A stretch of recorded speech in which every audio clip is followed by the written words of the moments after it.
Migme tseve ter chen chen rezik Jime genpe wangpo jampe yang ganchen kepe tsugen tsongkapa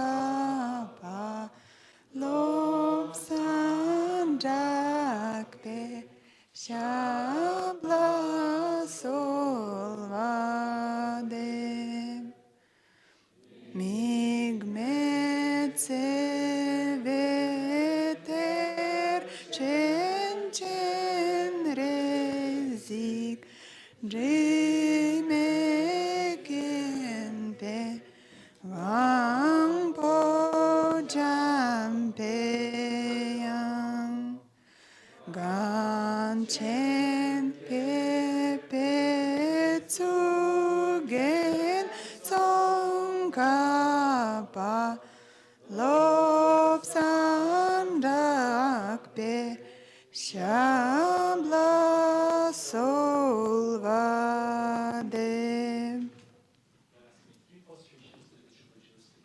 Сделаем 3 простирания 3 драгоценностям.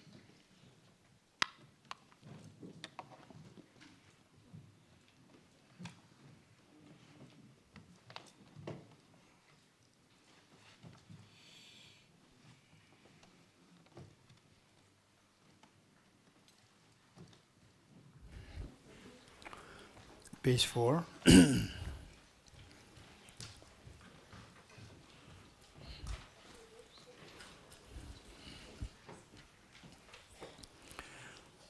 I go for refuge and turn my enlightened to the Buddha, the Dhamma, the Sangha, for making missions, the practice of giving and so forth. May I become a Buddha to benefit all sentient beings. I go for refuge and turn my enlightened Sangha.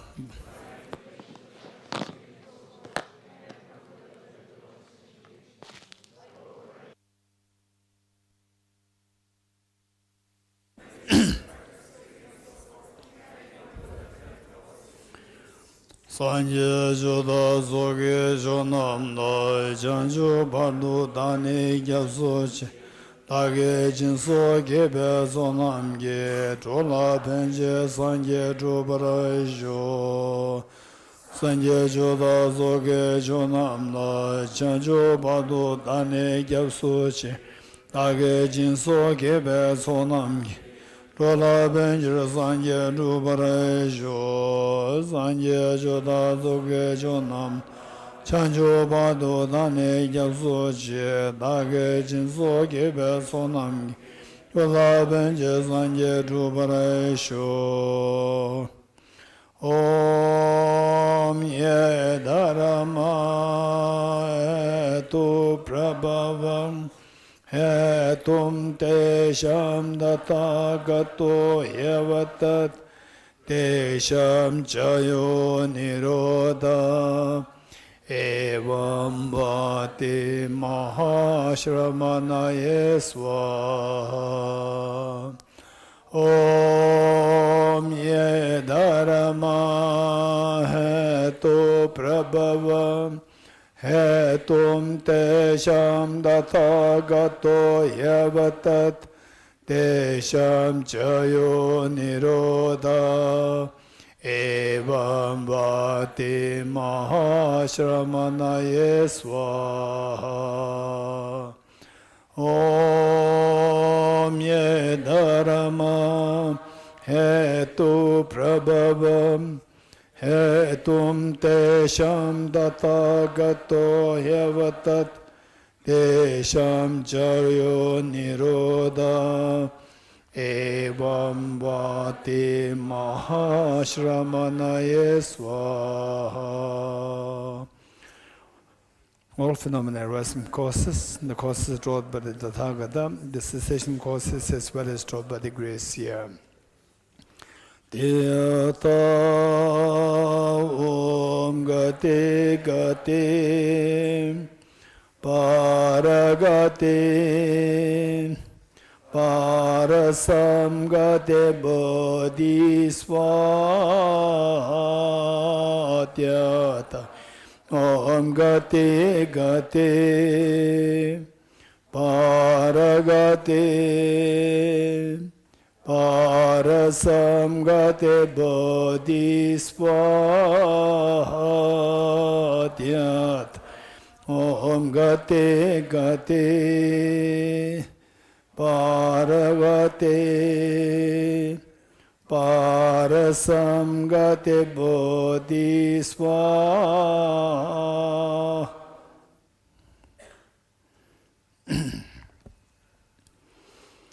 Okay, we are on page 49, verse number 143.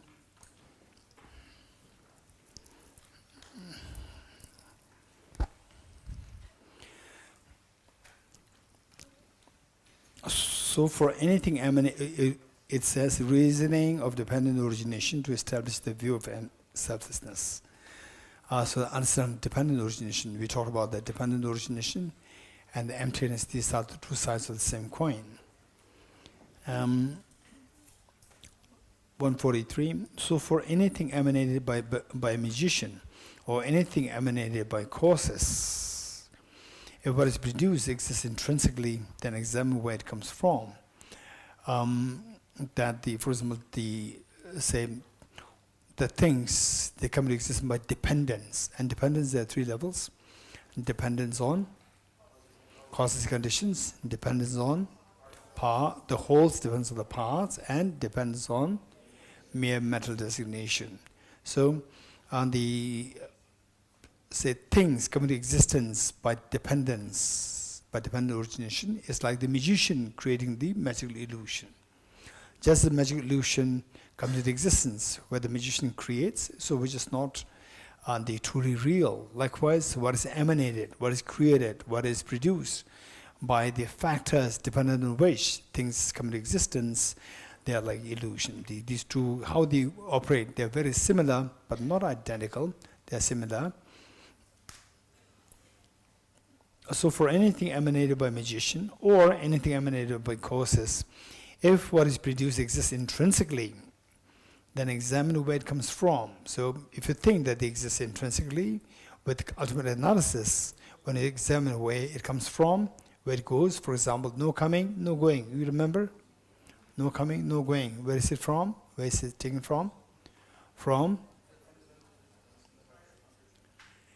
Arya Nagarjuna's fundamental person of the middle way, the praise to the Buddha. Okay, so which is, you remember, which we included in this book, the blaze. Okay, and also where it goes. 144. How can there be true existence in some virtual objects like reflection, which is seen only in conjunction with something else meaning some other factors? So by dependence on some other factors, there's no intrinsic reality there. So I would say that for example, so this will take time where, yes, of course, the fruit or the sprout depends on the other factors like the causes. For example, house depends on these parts, like the walls, the pillars, the ceiling, and so forth. And then, for example, say the mother or daughter and so forth. These all, say, the mutuality of dependency with respect to the, where's Kaya?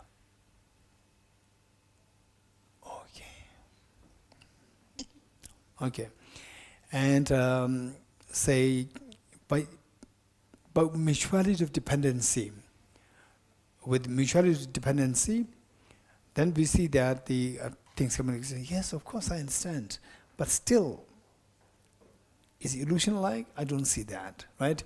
It's very difficult. Yet, without seeing this illusion-like nature of phenomena, there's no end to suffering. Our problems, sickness, aging, death, tension, depression, anxiety, anguish, fights, conflicts, all these things will just unendingly go, right? And this life, okay, we are lucky we met with the Dhamma, and we met with, say the correct, the good atmosphere, And then next time, what kind of environment we take birth? We never know. What kind of the people around you meet with? We never know.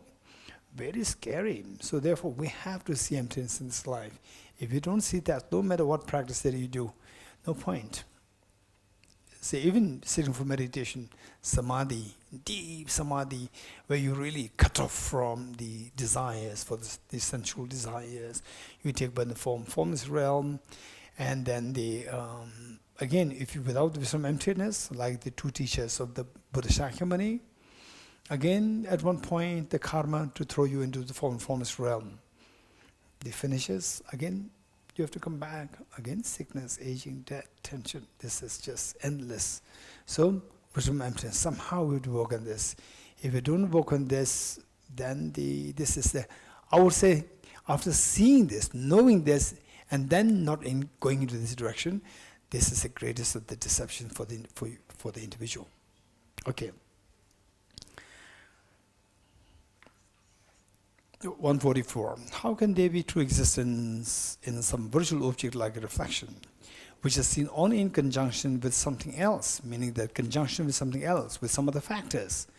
The moment you say that it depends on some other factors, there's no intrinsic reality. And then we will not get this understanding. Yes, I know that, for example, lower schools, they say the same thing, that all the results are dependent on the causes. All composite things are impermanent. It's accepted by all the Buddhist schools. But they don't really get this emptiness intrinsicality. So there's a time factor there. We really need to work on it, and gradually, it's a gradual process. We really need to work on this if possible. Try to always be with such an environment where the state of emptiness, reflection of emptiness, and people who are really interested in this rather than something else. Of course, it doesn't mean the other things are wrong. Other things, but not compromising the wisdom of emptiness. If this is how we can do, then gradually your understanding will become deeper, deeper, and deeper. This is the only way. Otherwise, we will continue in the dream. And then dream means, hey, yes, 3 poisons. Where's the hope? Right? Yeah, there's a problem. So wisdom of emptiness is the only hope. Okay. Is there anybody who likes to identify the short text which we read once, recognizing the mother? What is it? Which 1A2. Oh. Wow, this is amazing. Okay. Recognizing mother.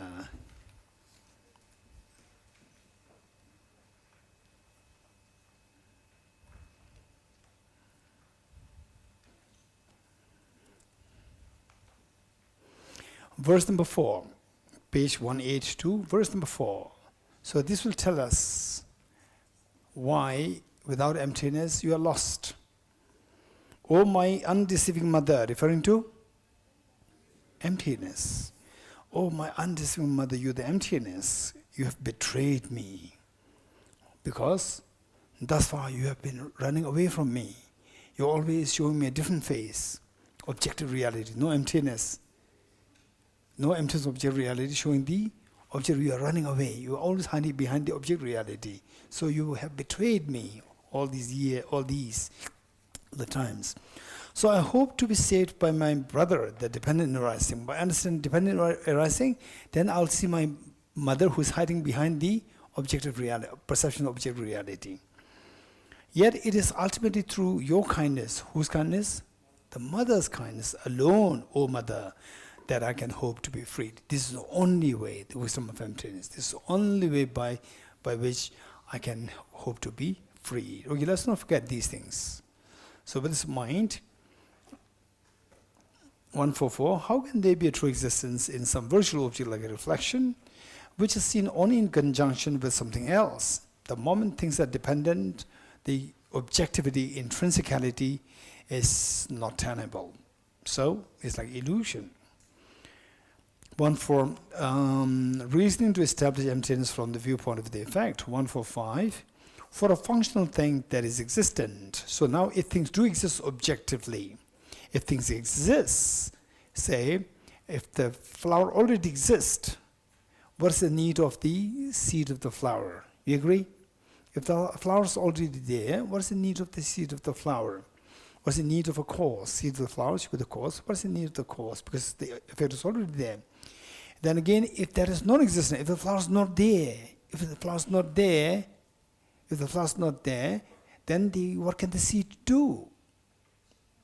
For non-existent, what can the seed do? Because, say, if it is non-existent, then what is objective real, intrinsic real, if it is non-existent intrinsically, it should be always non-existent.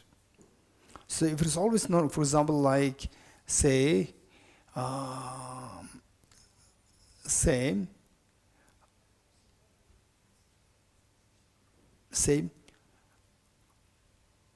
I am 56 years old. 56 years old youth is non-existent.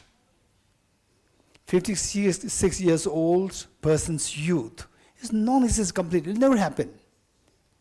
It's non-existent. So therefore, no matter what you do, what cause, no cause can bring this 56 years old person's youth. This is non-existent completely. So if it's intrinsically non-existent, objectively non-existent, it is non-existent completely. So with this, nothing can make it happen. So if the result is non-existent objectively, what can the cause do? Now 146, there can be no transformation of a non-existent thing into existent thing. So what is non-existent should forever remain as non-existent. It cannot become an existent thing. But for the imputed nature, where things exist by dependent origination, even if something is non-existent, it can become existent. For example, like 2024, which was non-existent in 2023, it gradually became existent by dependence. If there is independent existence, no dependency, what is non-existent should forever remain non-existent. Even by means of 100 million causes, how can a thing in that state of non-existence become an existent thing? But what else could be transformed into an existent functional thing? What else? If there's something is non-existent, nothing can become existent. 147. If functional things cannot possibly exist at the time of the absence of the functional things, when will they come to exist as a functional thing? In the absence, say for example, 2024, 2025 is, okay, today is 7th July of 2024. So 8th of July of 2024 is tomorrow. It's not existent today. So since functional things cannot possibly exist at the time of the absence of functional things, so the let's say today, 8th of July of 2024 exists non-existent. It is non-existent. So it says since functional things like say 8th July of 2024 cannot possibly exist at the time of the absence of the functional absence of 8th of July 2024. It cannot exist at the time of non-existence of that. When will they come to exist as a functional thing? So what is non-existent, when will it ever come into become existent? Without production of functional thing, if the function is not produced, 8th of July is not produced, it cannot be freed from being a non-functional. If it's not produced, it will forever remain as non-existent of the functional thing. 148, without being freed from non-functional things, no occasion will occur for a functional thing to exist, and a functional thing cannot change to a state of non-functionality. Now, if you say that, no, the functional thing and non-functional, they coexist. So both are there. Then it should be like half-half. Because then it would absurdly follow that it had the two natures, half existent and half non-existent. 149. In that way, as cessation does not truly exist, so the cessation things, arising of things, the verse by Arinagaju, if you remember, independent origination, there's no ceasing, no arising. So no ceasing, no arising. Why? Because ceasing and arising exist dependently. Because they exist dependently, they don't exist objectively, intrinsically. So in that way, a cessation does not truly exist, and the arising of functional thing does not truly exist either. All wandering beings at all times, wandering means all the sentient beings, never are truly arising or truly ceasing. The sentient beings are never truly arising, never truly existing. So what we said last time is that the independent origination, there is no ceasing, no arising. Then, no coming, no going. No permanence, no annihilation, no permanence. No oneness, no separateness. So, how many the entities are identified there? 8 of them are identified. In fact, seeing these 8 entities as objective real with respect to the phenomena with which you interact, it arouses all the emotional stirs. So when you see these 8 phenomena, particularly in all these, we see that arising and ceasing is the dominating factor. So because of this, the Buddha, oftentimes Buddha teaches that no arising, no ceasing, no arising, no ceasing, no arising, no ceasing. Arising and ceasing is all just mentally imputed. When you see that arising and ceasing is mentally imputed, and then in our day-to-day life, for example, say, when did we come here? 31st of June? 30th of June we came here. So 30th of June ceased, and then the 1st of July arose. Then 1st of July ceased, the retreat arose. Then the retreat is ceasing. You're getting it? And then I know that some of you feel a little sad. Right, Anna? Look at Anna. Right? Okay, a little sad. So which means that you enjoyed the retreat. So if you don't enjoy the retreat, you're happy. You're getting it? Okay. So believe it or not, all our emotional stirs, our life revolves around arising and ceasing, arising and ceasing. If you can see the emptiness of arising and ceasing as like a dream, then almost like you can relate emptiness with all the phenomena with which you interact, particularly those which can arouse emotions within us. Okay. Sameness, samsara, and nirvana on the ultimate level. Okay, now we're done. 150. Therefore, wandering beings, His Holiness the Dalai Lama, 2013.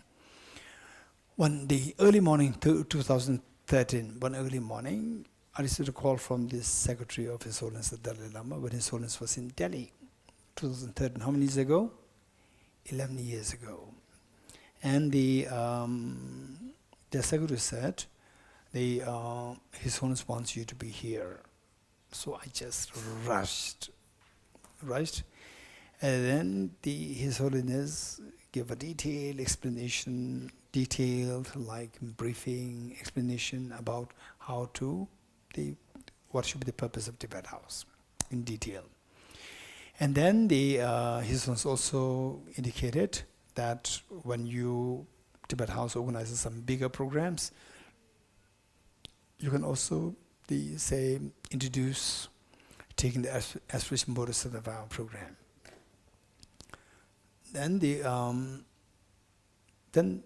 I just reported that yes, we do that during all the Bodhisattva retreats. We do that, and His Holiness were very happy. So he was just in a very light way. His Holiness said, "Oh, you already started doing what otherwise I'm supposed to be telling you."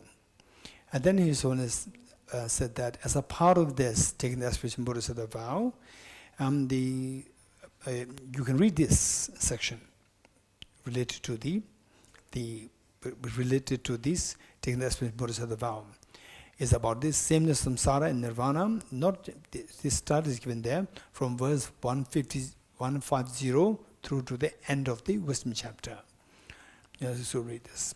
And then his own, if you, do you notice this in this book? It is there, included there. This is Shila. You see that? Okay, anybody who can identify that in this book? Page 49. Okay. It's included there. And then His Holiness said that if people, okay, listen. If people tell you that, look, he's just, just creating something which is not traditional, like adding these words or adding these verses, then you just say that this is what the Dalai Lama said. You wash your hand on the Dalai Lama. This is what his son said. So, if you look at this page 49, 47. Or if you look at the page 47, okay.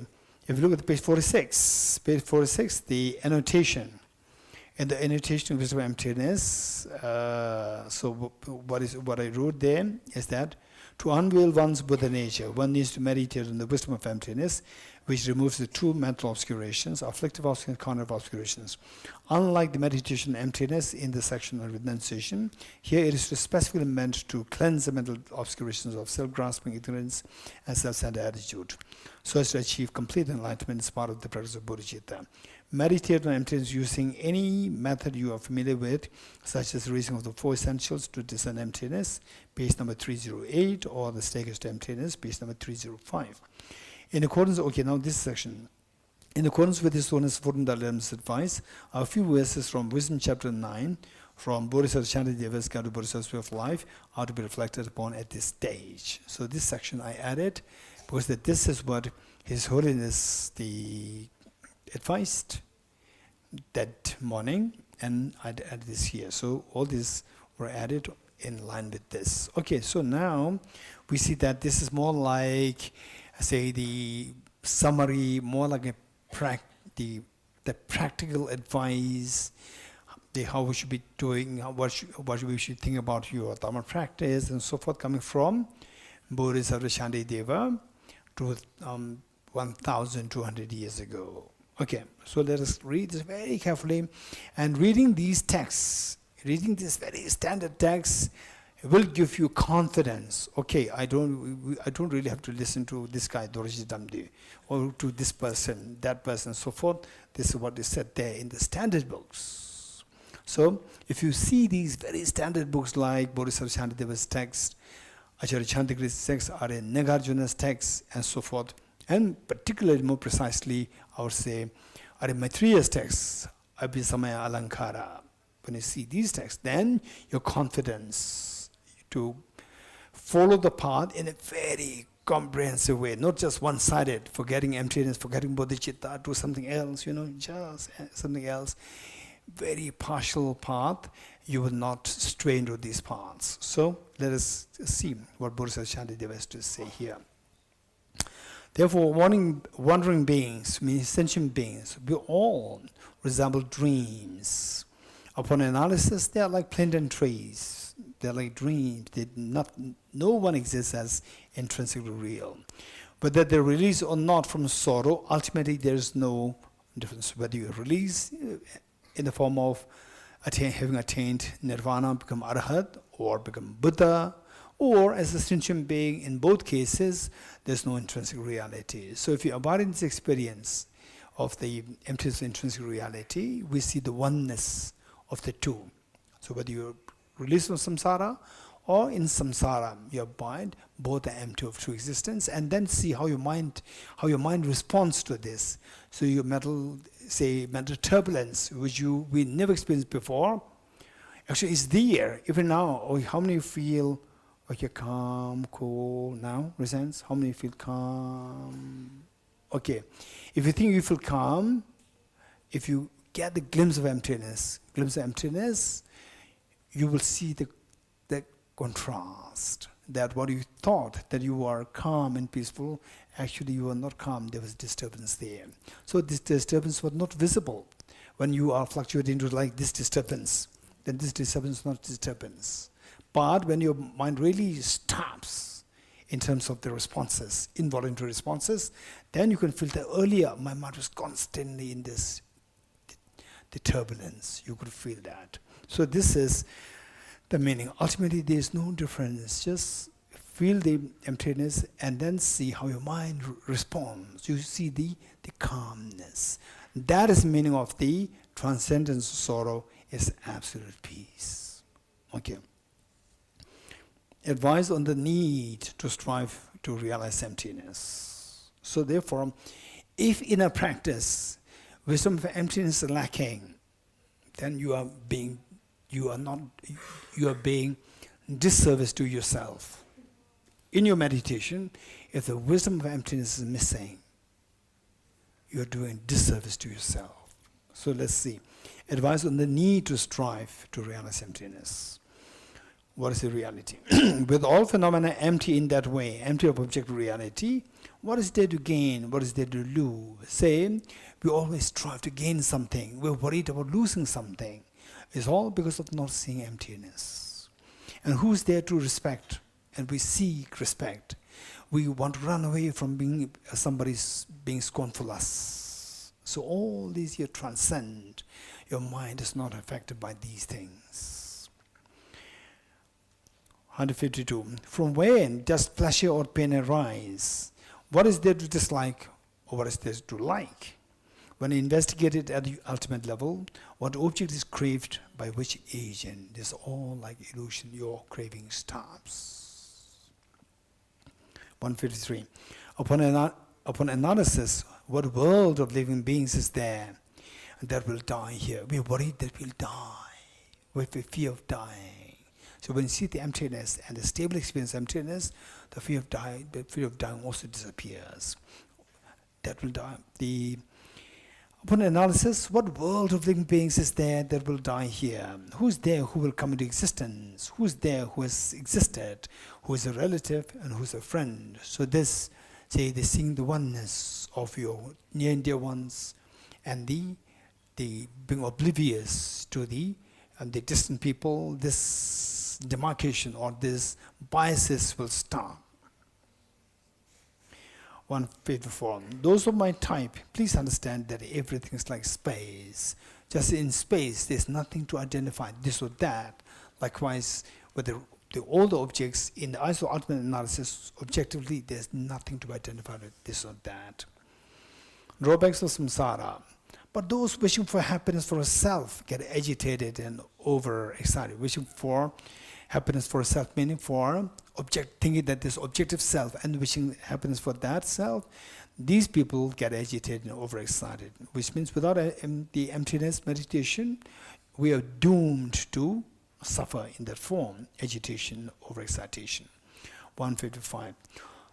Through causes such as fights. So what do we do in a real life? There's fights happening, and then celebrations, say excitations, like festivities. Then from the resulting distress and overexertion and disheartening disputes, they cut and stab each other. This is extremely scary. This is what samsara is. Thus passing their lives in tremendous difficulties due to the negative deeds. Then despite coming to the favorable stage of birth over and over again, and so often experiencing manifold pleasures, after that they fall to experience the unbearable sufferings of the bad stage of birth for a very long time. So if there's a choice given, so particularly I would say they're having met with my great teachers, and then really getting the opportunity to study the Naranta texts like emptiness, bodhicitta, and so forth. So sometimes I just, in the form of the fantasy, I was thinking, if there are two options, that I'm born as, in such a extremely ultra-rich family, billionaires, right? And then you become a Nobel laureate in physics. And some of you may be wondering, why he's always saying physics all the time, right? You know why? I don't want to explain. Okay. So when I was in class 9, 10, 11, 12 here in the school here, I was so fond of physics. Yeah. I was thinking of becoming a physicist. And later when I share these, just to make people that are dozing off, I just say I want to become physicist. It's not they become happy, right? When I share these things, just to elevate the people. So after sharing this, then a private call from one school teacher said that, Geshe, we are so lucky that you are not a physicist. Okay. Why I said it? Huh? Huh?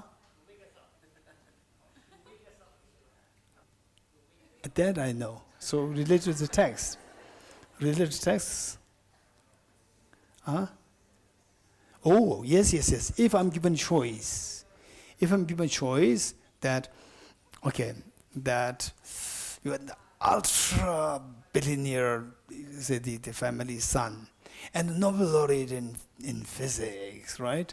Versus somebody who's struggling, very poor family, struggling, and so forth, sick, and nobody's there. Everybody just treats you as a doormat, right?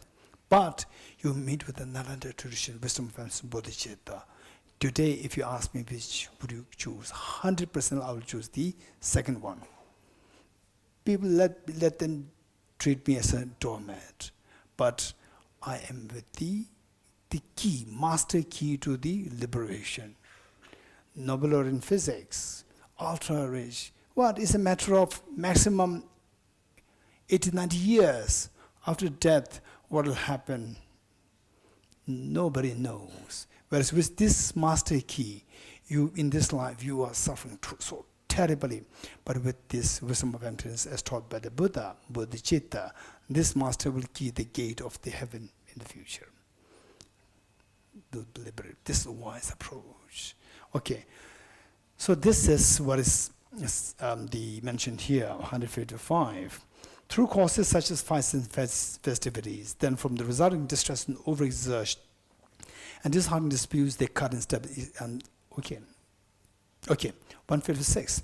Then despite coming to the favorable states of birth over and over again, say very rich, ultra rich, very healthy, physical, very beautiful, very handsome, and the wealthy, extremely wealthy, and everything in such in favor of you. So often experiencing manifold pleasures, after death they fall to experience unbearable sufferings of the bad states of birth for a very long time. Done. 157. In cyclic existence, cliffs to fall from are plenty. Yes, in samsara, you start going to Tushita. You see nobody comes to tell you let's go for a tea. Then you start going to Tushita. You start going to the center. You start doing something very serious, right? Then more people come to say let's go to have a tea, and then worst case let's go to a pub. This will be more in number. When somebody sees you doing something good, obstacles will come in different forms. So in cyclic existence, cliffs to fall from are aplenty. You can easily people will drag you into this direction. And there in samsara, one remains deprived of the understanding of reality. And then say, 8 billion human beings. How many of you got the chance to study the wisdom chapter of Bodhisattva Shantideva? From 8 billion human beings. In this world, 8 billion humans, how many people studied this chapter?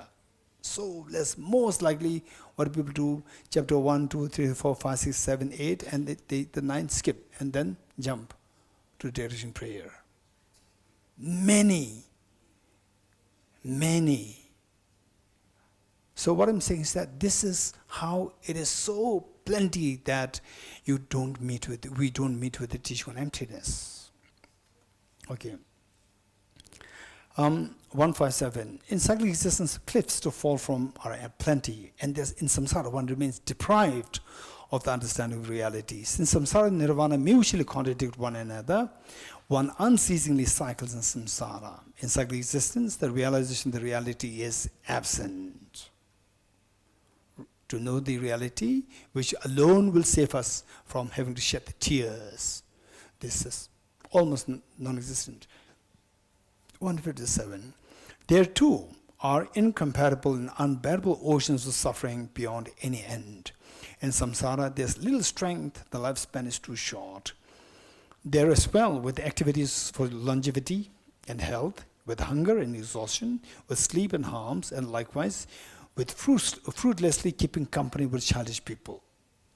Oh, this is a very serious message for all of us. Some people say that we have to experience life. And you experience life, you're trapped. You're into the lion's den. Finish. Look, this is the message. With fruitlessly keeping company with childish people. Life passes quickly and in vain, yet analytical wisdom is so difficult to gain. Furthermore, whereas there in samsara a means to eliminate the habituated distractions. Distractions are many. Today, with the era of the Wi-Fi, this is some terrible distraction to young ones, the elder ones, everyone, male, female, everyone. Okay, 161. Again, when making effort to be free, the demons are striving in the air, right? So when you make effort to be free, right? Oh, I have to I'll sign up for the retreat, right? Retreat. No, we have to do this, right? We plan for the holiday. Now, why you are not coming for the holiday, right? We plan for the holiday, or so we plan for holiday. We are thinking of requesting you to keep our dog, right? Oh no, I've already signed up. Yeah, I know, but we already planned. You know that we already planned a holiday. Who'll take care of the dog? We are thinking of you. You are the only best person, right? Okay, finish. Yeah. Yeah. So, again, when making effort to free, 161, the demon will never say, I'm the demon, right? That would be amazing. If they say, I'm the demon, right, you could run away. But they will say, I'm your friend. You can't do anything for a friend like that. Even a small thing to keep a dog, you cannot do that, right? Just do one thing. In the morning, you take a walk. You cannot come to Tushita. How can you take, So in the morning, you give the dog, and then you feed the dog. Once you take the walk, then the dog will lick the tail. You also feel attached, right? And you get stuck there. You're getting it? No, it doesn't mean that don't take care of the dog. That's not my point, right? Okay. So what I'm saying is that this is how it happens. Yeah. So again, when making effort to free, the demon is driving there, not the dog. The person who is requesting you not to go to Tushita. To bring about a fall to the most awful states of rebirth in high states, and particularly, say, for example, the wrong companionship. They can make you go into terrible mental states, anger. And then you build up this anger. Anger destroys the virtues. It's very scary. So be in the right atmosphere. Environment, not atmosphere, environment. Okay, 161. Again, when making effort to free, the demons are striving there to bring about a fall to the most awful states of birth. In high births, because there are too many false paths. Look, wrong paths, false paths are too many. So distracting. False paths are so many. This is Dharma, this is Dharma, this is Dharma. So many. Without the wisdom of emptiness. Right? Very scary. So many false paths. And also it is difficult to transcend doubt. 162. And it is difficult to gain respite again. And the appearance of Buddha is extremely difficult to find. And the rapids of affliction, rapids meaning very forceful rivers, afflictions, the rivers of afflictions are so difficult to abandon. Allah's suffering will just go on unceasingly. 163. And they fail to see their own suffering, although they are infested with extreme suffering. Oh dear, this really is a cause to lament for those who are caught in the rapids of suffering. 164. For example, some people perform ablutions and ablutions.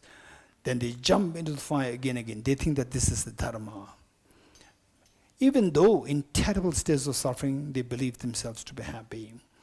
165. Likewise, there are those who frolic about, fooling around, as if there were no old age and death. This is the indulgence. First, they will lose their lives, and then fall to a worse state of rebirth. Then finally, oh, when shall I then? Bodhisattva, they were saying, including this form of prayer, that how can I help the beings to make sure that the beings meet with the teaching on the wisdom of emptiness, which is the only liberating path from samsara to nirvana. Oh, when shall I come to bring peace to those tormented by the fires of suffering like these beings, with the rain of happiness from my collection, pouring forth from the clouds of my merit? Oh, when shall I intensely accumulate the store of merits through insight into the emptiness of the object of apprehension, and then teach emptiness to those who have been ruined by such an object of apprehension, meaning that those who are ruined by the belief in object of existence. Okay, done.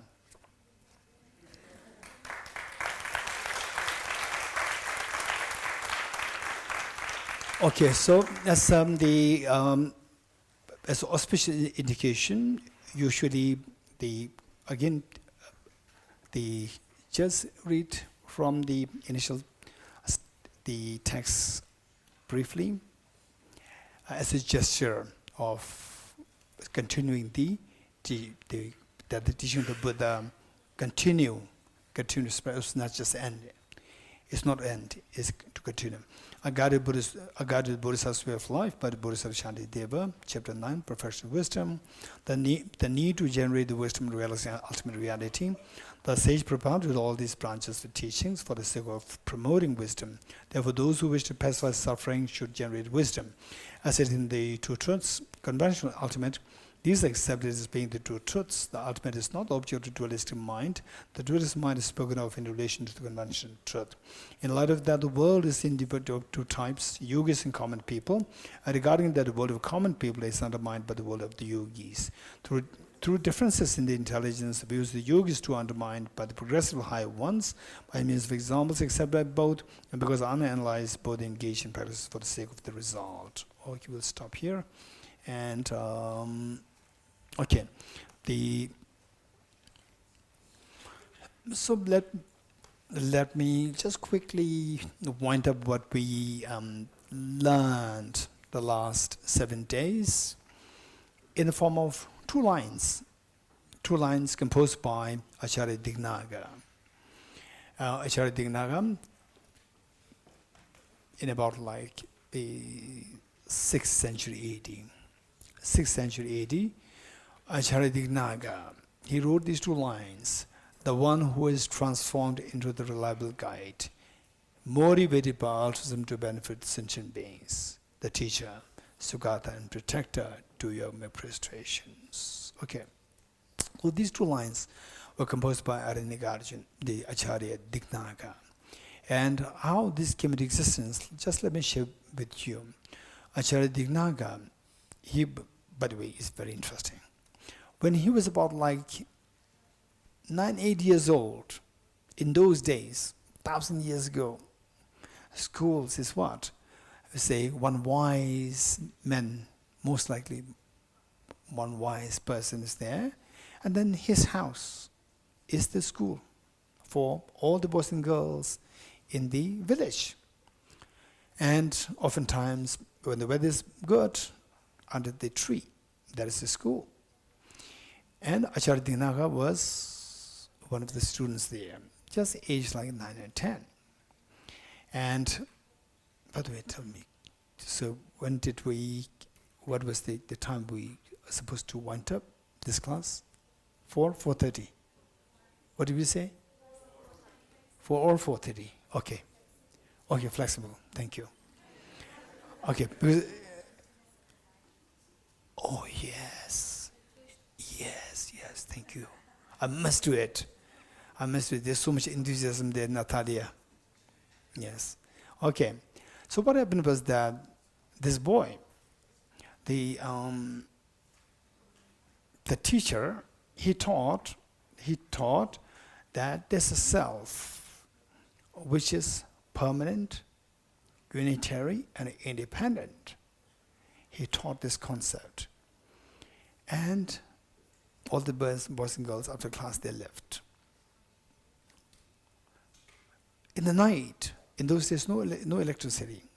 So this little boy by the name Dignaag, who later came to be known as the logician, the great master in logician, philosopher, logician, psychologist.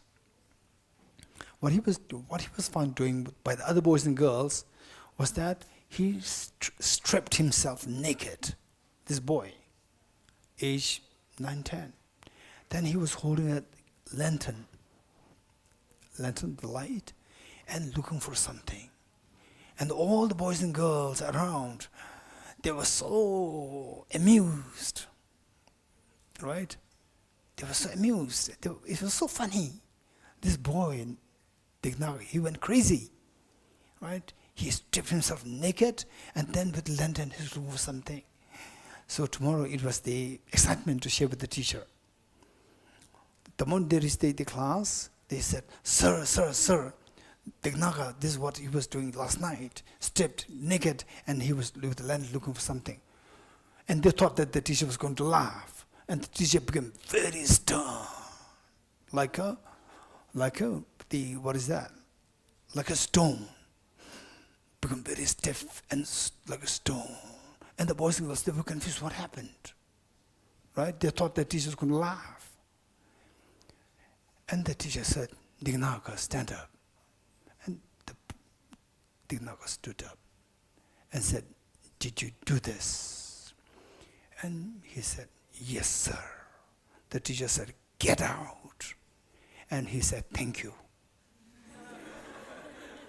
And left. You're getting it? And all the boys and girls, they were confused. Why? What happened? There's a psychic exchange happening between these two, the teacher and this small boy. It's all the two elders are fighting. Cold War. Right? And they just said, "Get out." And this little boy happily left. Right? And he became a renowned master and composed this whole text. So, he wrote this, and he became a solitary retreatant, a hermit. And in his hermitage, he was going to write on the logic. He wrote on psychology, he wrote on philosophy, and he was also writing on the logic, system of logic. Then he first wrote the word of salutation to the Buddha, the one who is transformed into the reliable guide, motivated by altruism to benefit sentient beings, the teacher, Sugata and protector, to you I make prostrations. This is what he wrote. He wrote, and then in those days, no papers. He was just a retreatant, solitary retreatant, nothing, very poor. So he wrote it on a slate, and kept it outside, and he left for the day's arm rounds. Coming back, what he wrote was erased. It happened 3 times. On the fourth day, he did not write this. He wrote, "Whosoever erased what I wrote, if you erase this out of joke, this is not a joke, this is a very important word, please don't erase it. If you erase it because you disagree with me, come show up in person." And then he left. Coming back, a man was waiting there. So what for? Competition. He disagreed with what Acharya Dignaag wrote. Competition, debate. So debate competition, as always, whosoever lost a debate should be converted to the other party's tradition. And debate who can compete with Acharya Dignaag. Then the other person lost the debate. Losing the debate, instead of being faithful to the custom, what he did was that he also had some magical power, this man. So he sent fire from his mouth, sent fire against Acharya Dignaag. And Acharya Dignaag's the robe was burned. Then Acharya Dignaag felt so unhappy. That unhappy means so sad, that if I cannot benefit even one single person who's right in front of my nose, how can I benefit all the sentient beings? So he threw the slate in the air, that the moment the slate falls, then I would rather focus on my own personal liberation. He threw the slate in the air, and the slate never fell. And was wondering what happened. He just looked up, and the Arya Manjushri was holding the slate. And the Arya Manjushri advised him, my son, why are you demoralized?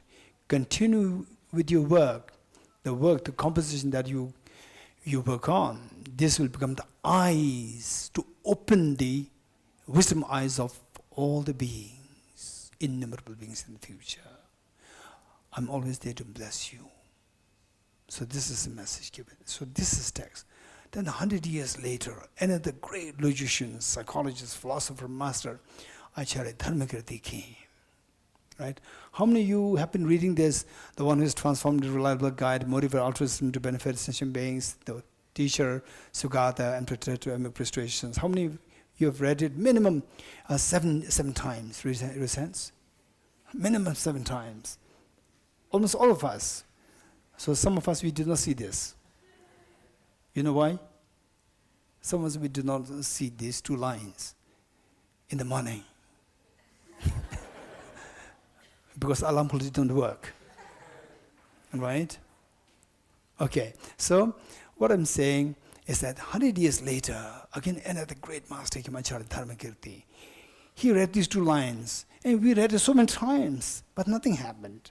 And he read it 2 times. He just read it, and he saw the gravity of these 2 lines. There's so many important information, they're extremely precious. These 2 are like the gems of the gems. Then he composed just 2 lines. He composed a whole commentary on this. It became a whole chapter 2 of Pramana Vartika, which has 283 verses. Just 2 lines to explain this. 283 verses came into being. And if you read the 283, you might be wondering what it might have contained. 283 verses, you will not understand. You need 2 thick volumes just to understand the 2 lines. You getting it? This is the gravity of this work. Okay, so with this mind, the one who is transformed into reliable guide. Who was this reliable guide? Buddha Shakyamuni.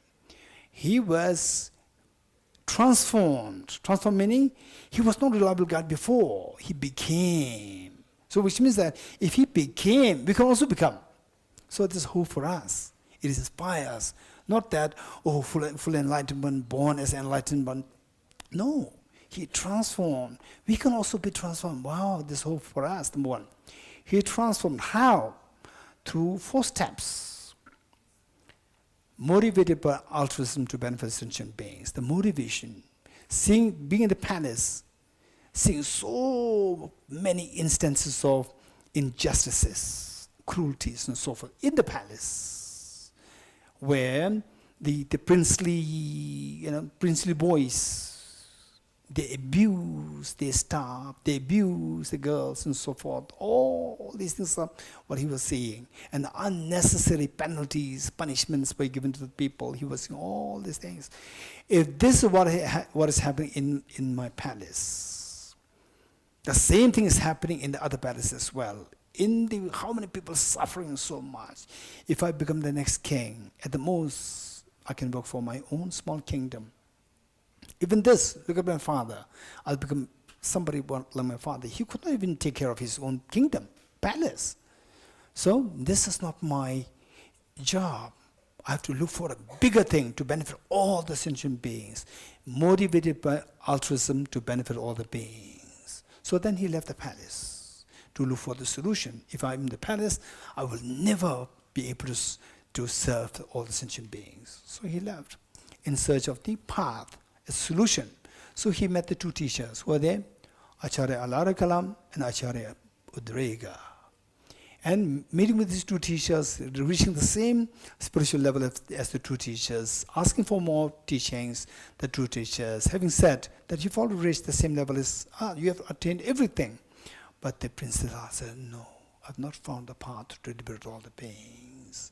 So he went in search of he further went to search the solution. And finally, he found this after 6 years of austere practice in the meditation. So, he attained enlightenment. So before he attained enlightenment, when he's found this path, so this path, he is to teach the beings, so the beings will be liberated. This path, which he is to teach the beings, he found it. For example, COVID vaccine. You've discovered it, you invent it, and then what should you do? You should put that into trial. You have to put that into trial. So, the path that he discovered, he put it into trial, right? So what is that path he discovered? The wisdom of emptiness, which we studied the last 7 days. He found this wisdom of emptiness, and to see the efficacy of this wisdom of emptiness, what did he do? He experimented it on himself to see if it is efficacious. So he practiced it. Then what happens? The iceberg of self-grasping ignorance melts. Iceberg of that melts, and everything which is stacked on top of this, what is stacked? Inappropriate attention, afflictions, quantum karmas, and then the miseries, they're all stacked on this, they all crumble down. Misery stop. Misery becomes zero. Then he experiences Sugata. Sugata meaning the one who has gone to the bliss of the purity of all the mental defilements, bliss of the purity, Sugata. So with this experience, then he went to protect the beings. This is the biography of the Buddha Shakyamuni. So if this is how he proceeded, this is how I should be doing. This is a very broad roadmap to enlightenment. Very broad, just 2 lines. His Holiness the Dalai Lama oftentimes would encourage people to practice to design your Dhamma practice on the basis of these 2 lines, the biography of the Buddha. So, the one who has transformed into a reliable guide. So this Prince Siddhartha, he became a reliable guide to lead all the sentient beings. What made him a reliable guide? Motivated by altruism to benefit all sentient beings. So with this motivation, altruism, then he went in search of the path. Finally, he found a path. Which path? The wisdom of emptiness to be taught, the teacher. The wisdom of emptiness to be taught to all the beings. So before he taught it, he experimented it on himself. Experimenting that upon himself, he discovered, he experiences Sugata. That is the one who has experienced the bliss of purity. Having experienced that, then he went out to teach, to protect the beings by sharing this wisdom with all the beings. So this is a biography.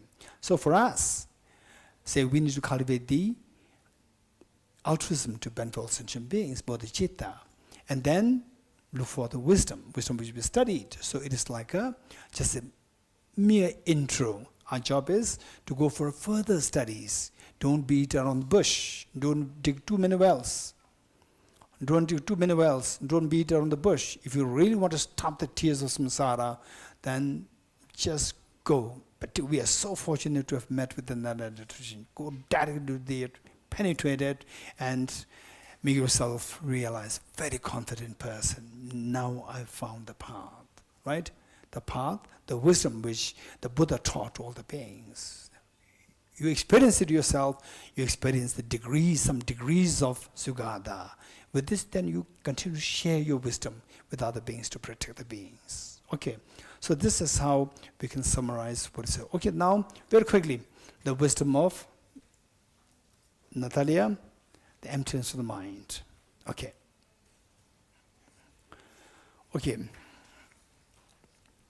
First, emptiness of the mind, don't take it too seriously. You're all sitting like this. Right?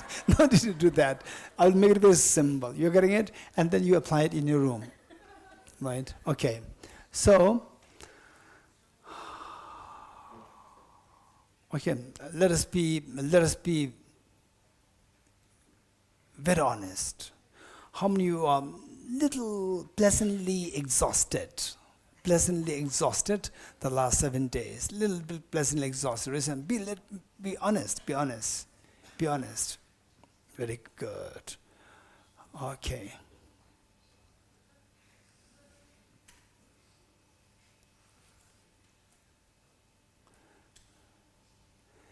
Okay.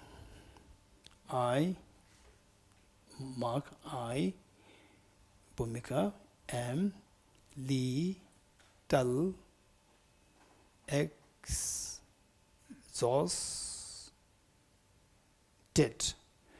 I am little exhausted. You getting it? You all said, I'm little exhausted. You said it, right? You said it, not said it? Yes. Okay. So when you say, oh, I'm little exhausted, I thought it is not going to be finished. Right? It's finished, right? Okay, lucky. At least, right? Although I'm little exhausted. Okay. So, let's say that and some people yawning. There's a completion syndrome. You know? There's a completion syndrome. When you complete a task, a noble task or a difficult task, then the day before or on that day you start to yawn. Right? Till that point your body will just keep going. Okay.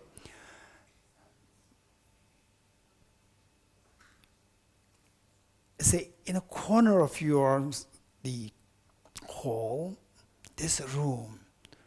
And from that room you could hear like the sound. From there you said, this is not random sound. There is somebody there. We feel exhausted. Other person also must be very exhausted. Right? So then you open the door, and you see 7 people there. And you said that, hey, I'm very sorry, you must be very exhausted. Right? Okay. So sorry. So there's and you hear the sound, and you thought that the person inside must be very exhausted. I'm very sorry. And you ask, are you exhausted?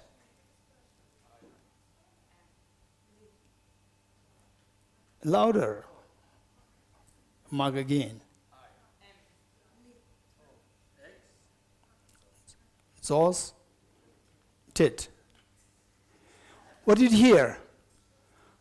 I'm a little exhausted. Yeah, I understand. I'm also a little exhausted. So you're also a little exhausted. And then you open the door. You said, I'm sorry, you're a little exhausted. Who told you I'm exhausted? I. You must be the one who feel exhausted. No, I just am. You must be the one. No, I'm very happy.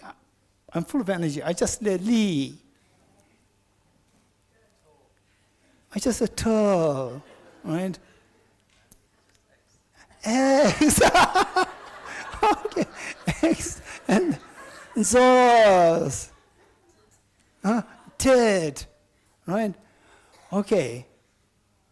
Who said? Oh. Nobody said it. Everybody's so happy, right? Oh, I must be hallucinating, right? Well, all these 7 days we have been learning illusion-like, hallucination. I must be hallucinating. Oh, I must be hallucinating. Then you feel a little embarrassed. You get out. And then you got hold of Sonamla. Hey, Sonamla, please come. Right? You're the witness. Everybody knows you so well. Right? Please come. Sonam comes. What happened? Somebody in this room, I heard that somebody said that I'm a little exhausted. Right? Am I hallucinating? So Sonam came with you. And then, how are you?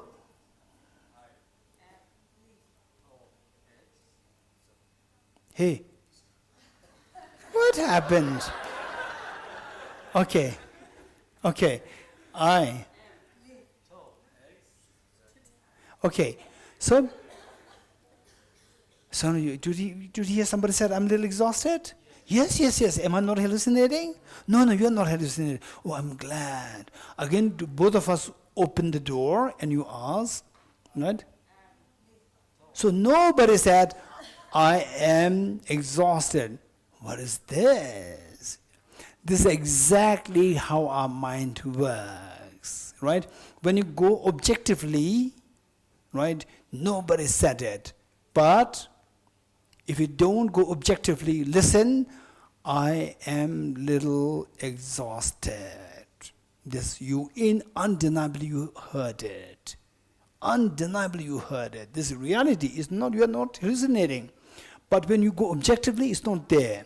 So, but you heard it. Where? Subjectively you heard it. So that somebody said, I feel a little exhausted. It is your mind, your subject, which interprets it, not the object. Objectively is empty.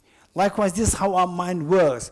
For example, let's say that I am very, hey, listen, I am very unhappy. You getting it? Okay. How are you?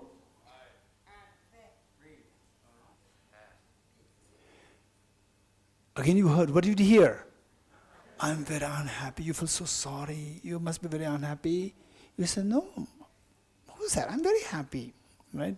I just am very unhappy. Again, Kishima, P.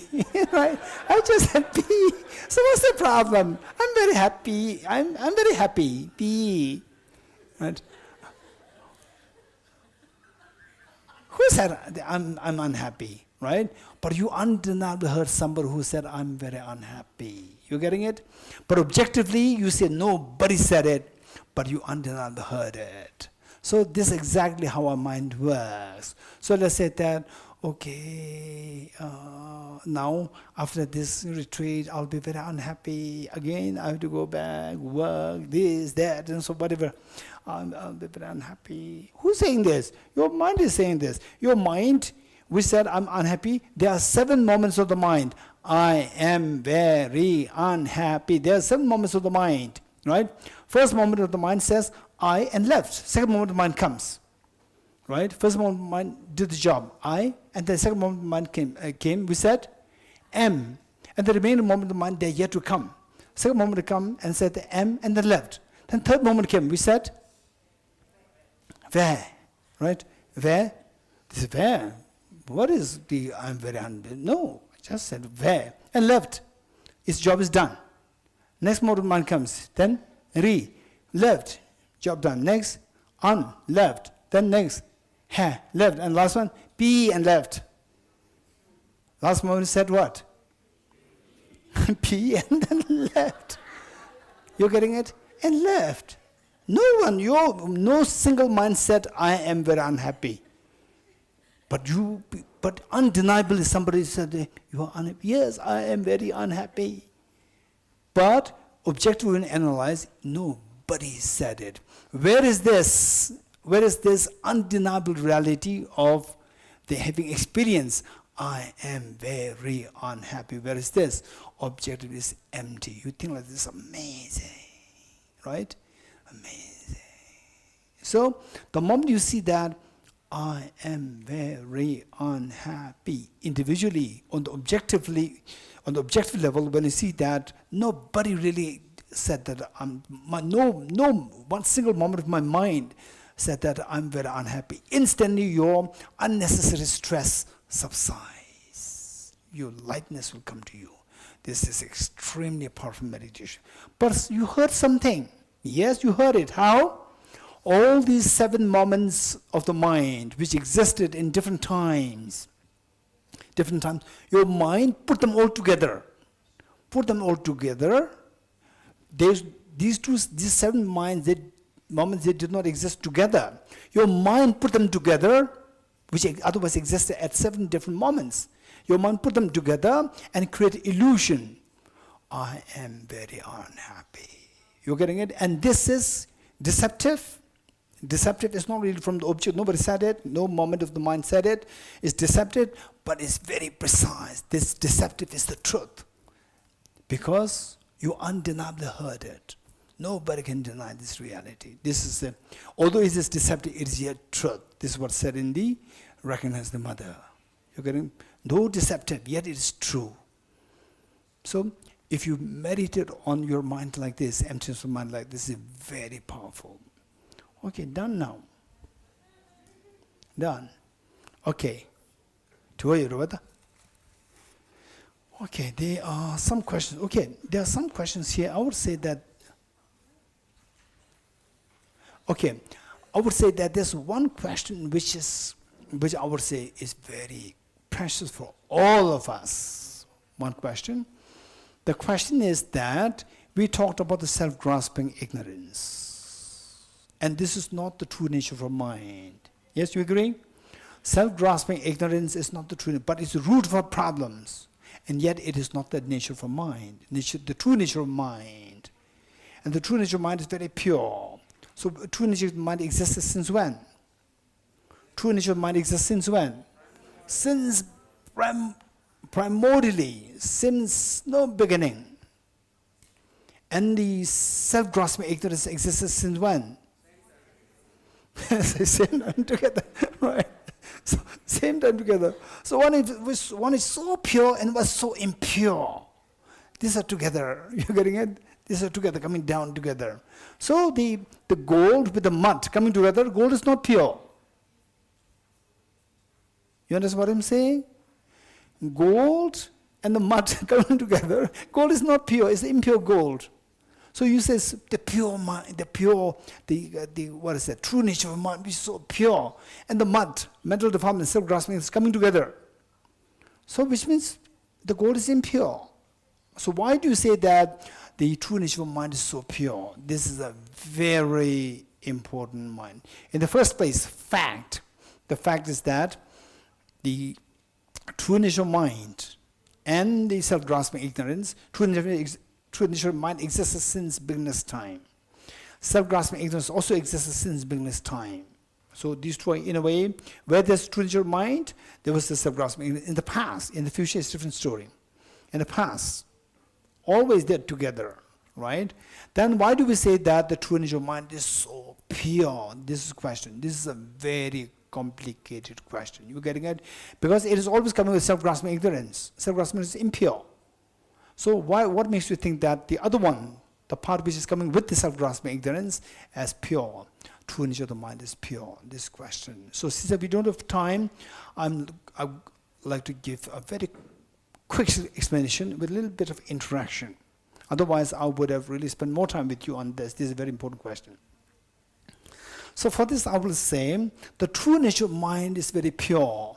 Does not mean that there's the true nature of mind, like the gold, very clean, and the self-grasping is impure, coming to it. This is not the connotation. Let's say that, okay,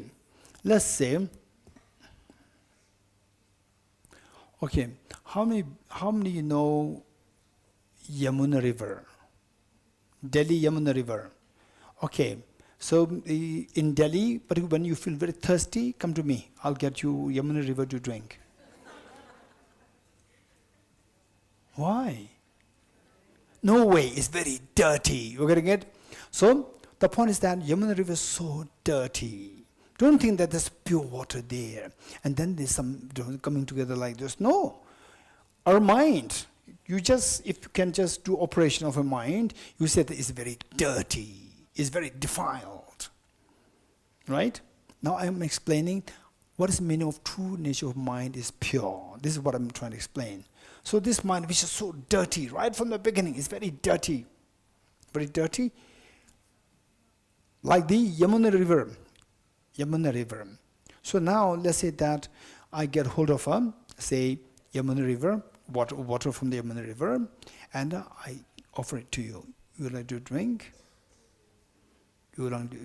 Hey, Natalia, you like to drink? No. Why? It's very dirty.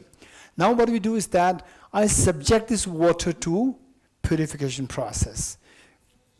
Like, okay, don't just think that I'm sharing story. You're getting it? You be ready, alert. Be ready. Whatever I said, grab at it. And when I ask question, you have to give the answer. So this water, which water?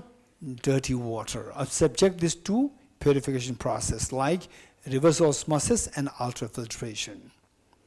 So with this, very clean water comes out. All the bottled water that we get in the shop is like this. So now this water, you like to drink or not? Natalia, you like to drink it? Yes. Why? It's very clean now. My question to you, this pure water came from where? From Mount Kailash or from Yamuna? From Yamuna. Yamuna, there's no clean water. It's very dirty. You're getting it? Don't forget it. This example, keep it aside for the time being. The next, this brass singing bowl. This brass singing bowl, I saw a golden singing bowl somewhere. And I also want this to be golden singing bowl. So what I do is I remove the brass particles. I remove the brass particles so that, say, with the dirty Yamuna river, water from the Yamuna river, what did I do? I remove the dirt through the purification process. And then the pure water comes out. So likewise, I apply the same logic. I remove the brass particles. I don't want brass singing ball. I want a golden singing ball. I remove the brass particles. What happened to a singing ball? It becomes a gold singing ball. Yes? No, why not? Singing ball will disappear. You're getting it? My question to you now. Why, in the case of the first case, Yamuna River, when you subject this to purification process, instead of the water disappearing, the water becomes so pure. The word is, true nature of mind is pure. You're getting it? Say the water becomes so pure. In the case of the brass singing ball, remove the brass materials. Instead of the brass singing ball becoming golden singing ball, the singing ball disappears. In the case of water, water don't disappear. Water becomes so clean. Why? There's a difference there. Anyone? Okay, Dedenla, what's the difference? In the case of the water, why the water did not disappear instead of water becomes clean? Why?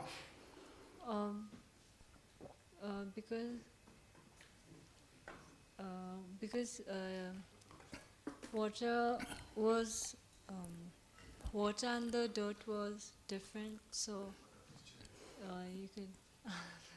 Okay, what you said is correct. Anybody else? Raise hands. Naima? Why? The dirt was removed from the water. Likewise, I removed the brass particles from the singing bowl. Same. Anyone else? Anyone else? Anyone else? Why, in the case of the dirty water, it became the lady over the air?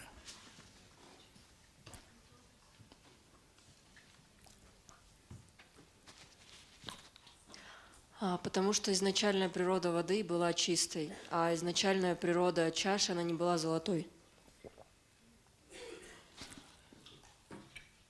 Because the true nature of the water is purity, but the true nature of the brass is not gold. Perfect. Very good. Okay. Dedenla, Naima, you agree? So the true nature of the water is so pure. Although the water, this Yamuna water is not pure, but the true nature of the Yamuna water is true nature is pure. True nature of water is pure. Water is not pure. Make this distinction. The Yamuna water is not pure. The true nature of the Yamuna water is pure. You getting it? So our mind is not pure, but the true nature of mind is pure. You getting it? True nature of mind is pure. Doesn't mean that the true nature of mind says some glittering, clear mind coming. No, there's nothing like this. But the true nature of the mind is very pure. So, why we say that the true nature of mind is pure? Mind is not pure because the mind is carrying the self-grasping ignorance. So, the true nature is pure. The true nature of mind is pure, but the mind per se is not pure. Why is not pure? Because self-grasping ignorance is there.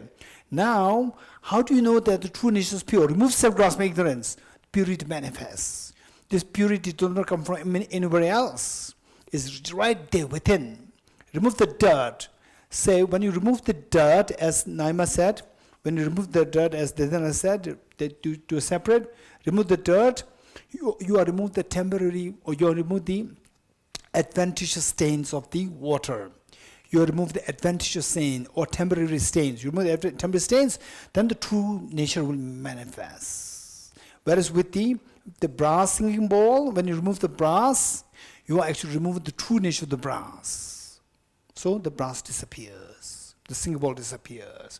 So this difference. So therefore, your mind is so pure. The mind is not pure. What's pure? True nature of mind is very pure. Remove the dirt, that the true nature will manifest. You getting it? Okay. So they are. Okay. What do you do? Is it lottery? Huh? Lottery? Okay. So the. Okay. Huh? Okay, yes. Kaya, come. Kaya, come. Kaya, come. How many questions to do? 4:30, yes. So how many questions? 2 or 3? 3. 3. Okay. Kaya, you pick up, say, from the, you close your eyes and you pick up. Come. Close your eyes. You randomly just shuffle. Just shuffle like this, and pick up 3 questions. Yes. 1. This is 1. You give it to me. Okay, 1. This is done actually. Yes. No, don't close your eyes. Or you open your eyes. Open your eyes, and then randomly you tell me which 4 questions. 3.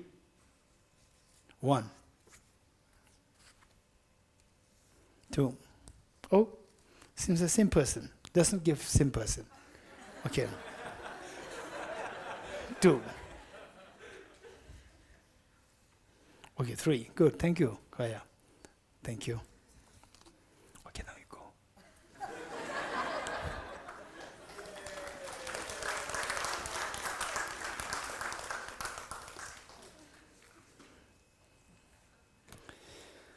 Okay, so the 3 questions. So this is order in which Kai gave me. The first one. Geshe, the Ye Dharma mantra says all phenomena arise from causes. Does this include permanent phenomena? Okay, I'm glad it's a short answer. Ye Dharma, all phenomena arise from the causes, is a short form of all phenomena of all composite phenomena. Composite is like, say, form is empty, meaning form is empty of objective existence. Like this, all phenomena of, all composite phenomena arise from causes. That's simple, easy. Next question. You mentioned that besides long version, there are middle and short version of the morning practice. Can you please kindly tell more about it and what are the necessary conditions for each of them? Okay, that's also very easy. Thank you. It's right there. It's right there. So don't be lazy. Study this. Don't ask me what are under this. Read it for us. Don't say this. Don't say read it for us and explain. Don't say you study yourself. This is easy, thank you. The last question. I understand that there are aspects of the path that are contaminated by ignorance, but they are necessary to achieve liberation. Nevertheless, shouldn't there be also aspects that are not of the nature of samsara? If yes, can we consider our own Buddha nature and the blessings of the Buddhas as such kind of elements? My doubt is, how would it be possible to escape the dream if all the tools available are of the nature of the dream? Okay.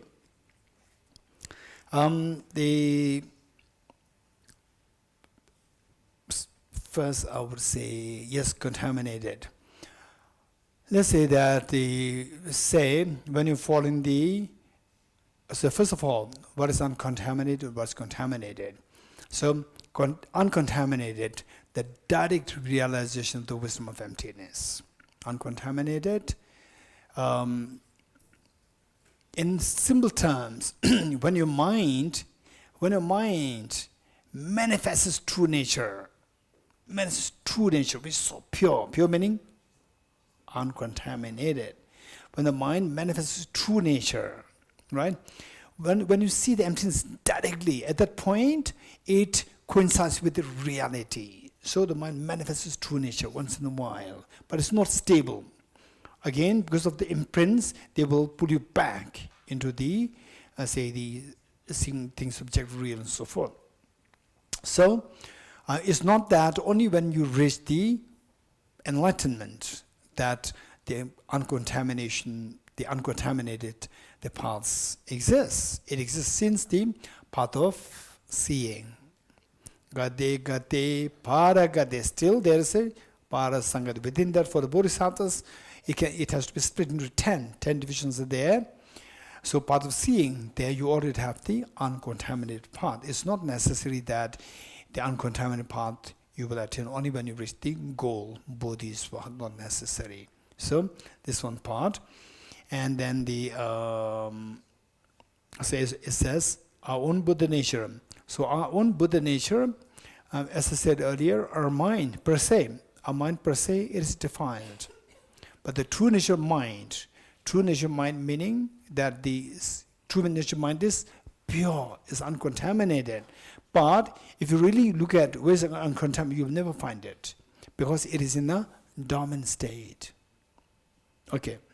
And what about the Buddha's blessings? Yes, the Buddha's blessings can be extremely powerful. Lama Tsongkhapa, in his text, he mentioned that except for your mind, which realizes emptiness directly, and the special forces, merits accumulated in relation to the special objects, meaning Buddha relics and so forth.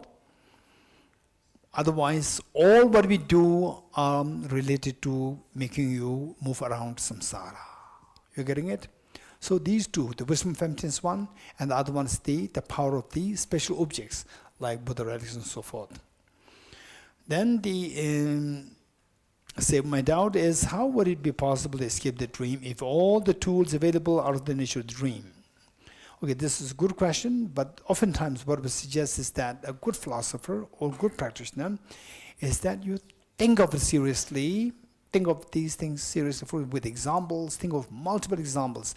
Examples will greatly help us. For example, like say the example that I gave you, coming to this hall, and then you are right in the Megalganj, every step you take closer towards this hall, and you are still outside the hall. But say you will reach, as you keep moving towards this hall, you are coming closer, closer, closer. But still you are outside. Outside is the metaphor for the dreams. And inside this hall is a metaphor for waking up. So as long as you're in the outside, you are still in the dream. But dream, there are various levels. Dreams where you are faster, you are deeply ingrained, submerged in the ignorance, versus ignorance becomes lighter, lighter, lighter, not too heavy, lighter as you come closer and closer. And then say, when you walk, every time you walk towards the hall, is this outside or inside? It's outside, which means that it's always outside, right? But outside, then at a certain point, then when Kumara kept the door open, then you step in, you instantly get into in. So think of these examples. Don't just always keep it pure, dry, intellectual. Intellectual, or in real life. He gave the example of this outside, inside. Outside is like the dream state. Inside is the non-dream state. From there, keep walking is all in the dream state. But then it is coming closer to the door. At one point, you step, you get into the hall. You're getting it? So these are the examples required for us. Sometimes, if you keep it on the intellectual level all the time, you will never get the answer.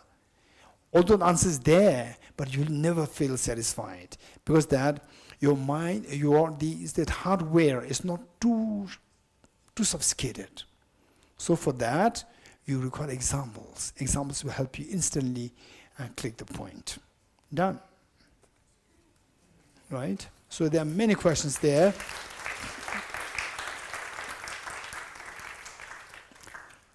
Okay, so next is the Tsok offering. Tsok offering, we'll do it very quickly. Oh,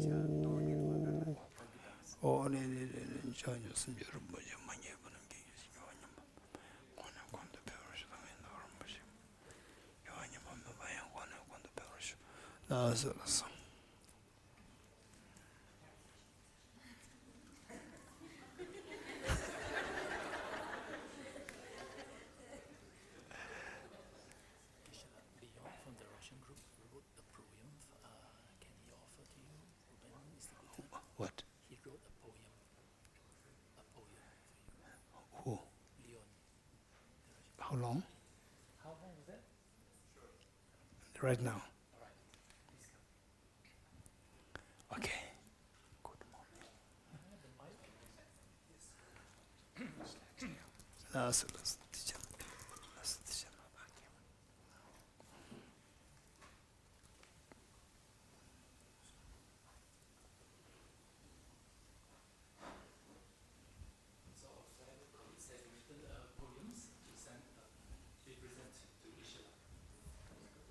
Thank you. On behalf of participants, I wanted to express my gratitude, and I will translate it in Russian also.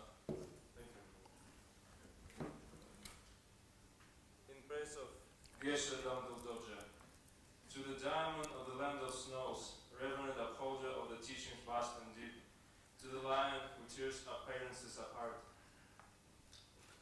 I pay homage and go for refuge. The misty haze of the three poisons are cast away by your mere presence. Weary hearts of the wanderers are soothed by cooling nectar of your voice.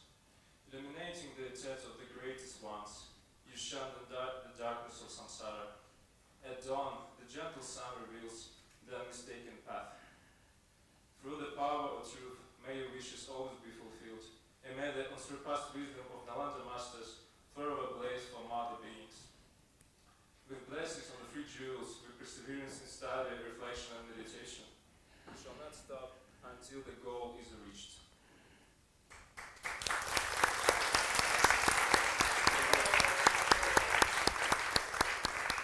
Хвала Герше Дамдулу Dorji, бриллиант страны снегов, достойный держатель учений широких и глубоких, лев, разрывающий иллюзию на части, перед тобой я простираюсь и в тебе нахожу прибежище. Мутная дымка трех отрав, рассеянная лишь твоим присутствием, усталые сердца скитальцев, омыты нектаром твоего голоса. Освещая намерения великих, ты изгоняешь тьму сансары. Нежное солнце рассвета открывает безошибочный путь. Силой правды да будут твои желания исполнены, и пускай непревзойденная мудрость мастеров Наланды всегда сияет для матерей существ. Благословениями трех драгоценностей, с упорством в учении, размышлении и медитации, да не остановимся мы, пока не достигнем цели.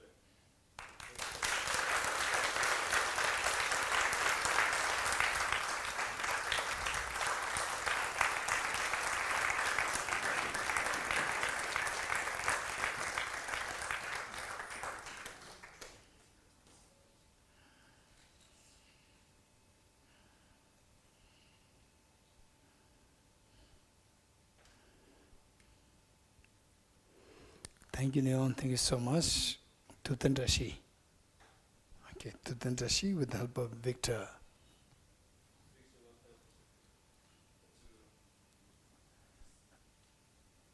Okay, okay. Thank you.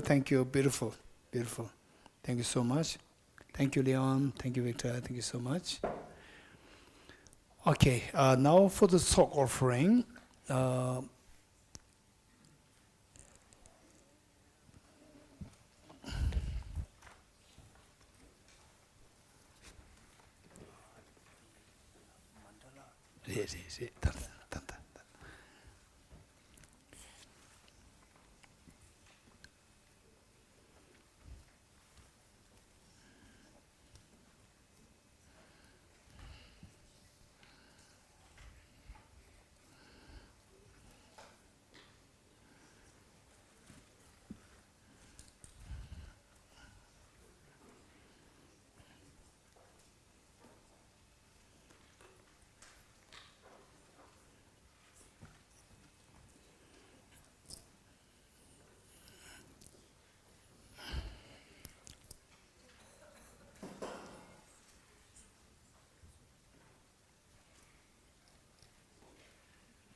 Mare, Mare, Mandal Sure, Mare, Kishmashirva. Oh, there. Mare, first Mandala Gisham will do, and the next reading will do.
Dharma of the Venerable Gopamba.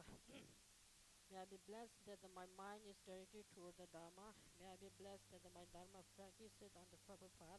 May I be blessed that the path is for our love. May I be blessed that the flaws are seen in the light of exalted wisdom.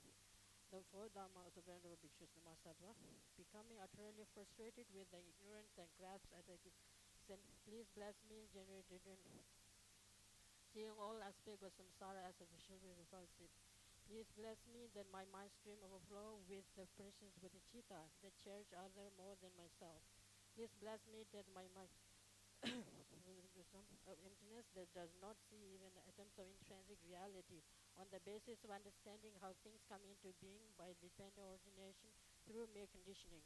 Please bless me that my mind stream overflow with the precious wisdom of the non-duality of bliss and emptiness. Idam Guru Rana Mandala Ganeya Sayani.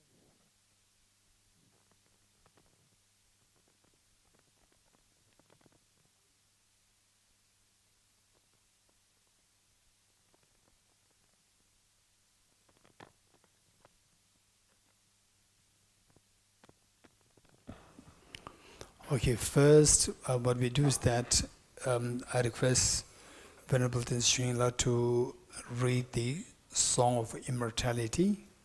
Now I pray for His Holiness the Dalai Lama. So it's Tsok offering, primarily for His Holiness's long life. For that matter, Venerable Denzhi Srila will, they read it, and they read many, she will lead the prayer. All of us will read together with her.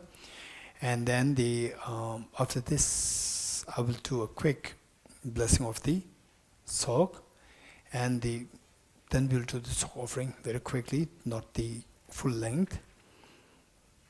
And then that's it, yeah.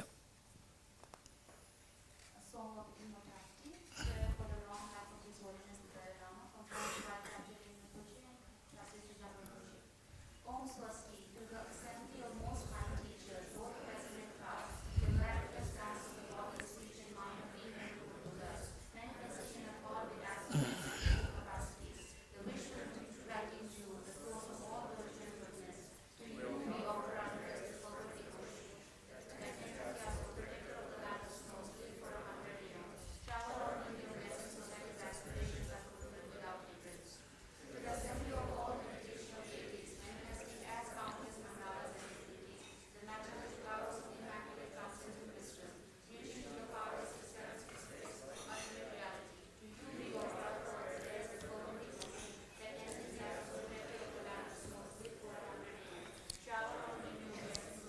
Worship live. All the victorious Buddhas of the three times, endowed with 10 powers and who are even masters of the God, and whose attributes of perfections are the source of all compassionate deeds, benefiting the vast ocean-like realm of sentient beings. To you we offer our prayers with fervent devotion, that Tenzin Gyatso, protector of the land of snows, live for 100 aeons. Shower on him your blessings so that his aspirations are fulfilled without hindrance. To the assembly of sacred doctrine embodied in the three virtues, supremely serene, a jewel treasure of enlightenment, stainless, unchanging, eternally good, and the glory of all virtues, which gradually liberates beings from the suffering of three worlds. To you we offer our prayers with fervent devotion, that Tenzin Gyatso, protector of the land of snows, live for 100 aeons. Shower on him your blessings so that his aspirations are fulfilled without hindrance. To all members of the enlightened community who never stray from the thoroughly liberating adamantine city, who possess the wisdom eye that directly sees the profound truth and the highest valor to destroy all machination of the. To you we offer our prayers with fervent devotion, that Tenzin Gyatso, protector of the land of snows, live for 100 aeons. Shower on him your blessings so that his aspirations are fulfilled without hindrance.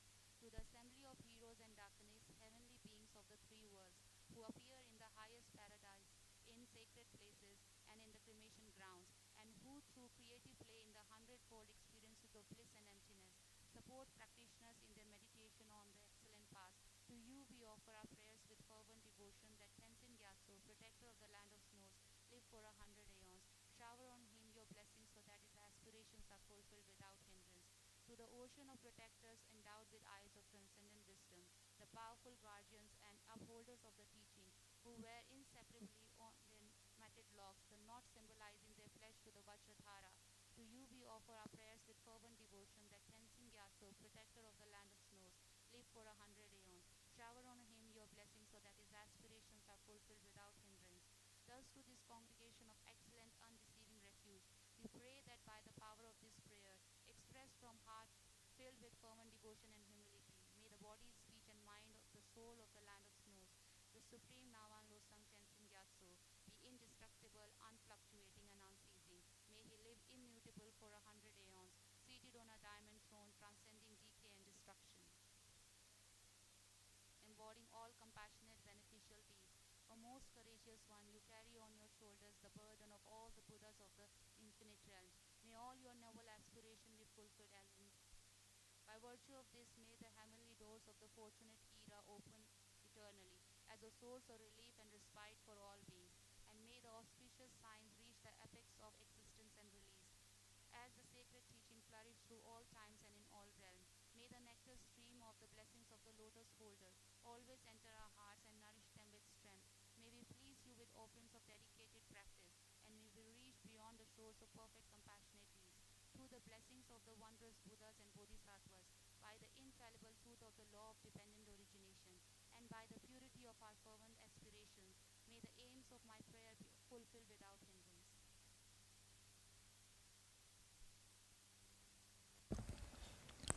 Okay, I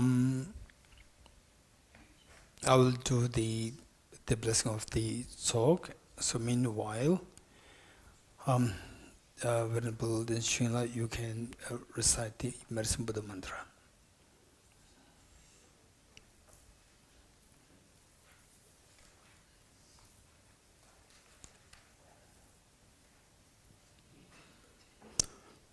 Tiyatha Om Begase Kajiran Susumwa Desu Tiyatha Om Begase Susumwa Desu Tiyatha Om Begase Kajiran Susumwa Desu Tiyatha Om Begase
Samudgate Swaha.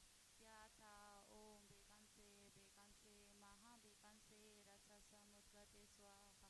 Yatha Om Veganse Veganse Maha Veganse Rasa Samudgate Swaha. Yatha Om Veganse Veganse Maha Veganse Rasa Samudgate Swaha. Yatha Om Veganse Veganse Maha Veganse Rasa Samudgate Swaha. Yatha Om Veganse Veganse Maha Veganse Rasa Samudgate Swaha. Tha Om Veganse Veganse Maha Veganse Rasa Samudgate Swaha. Yatha Om Veganse Veganse Maha Veganse Rasa Samudgate Swaha. Yatha Om Veganse Veganse Maha Veganse Rasa Samudgate Swaha.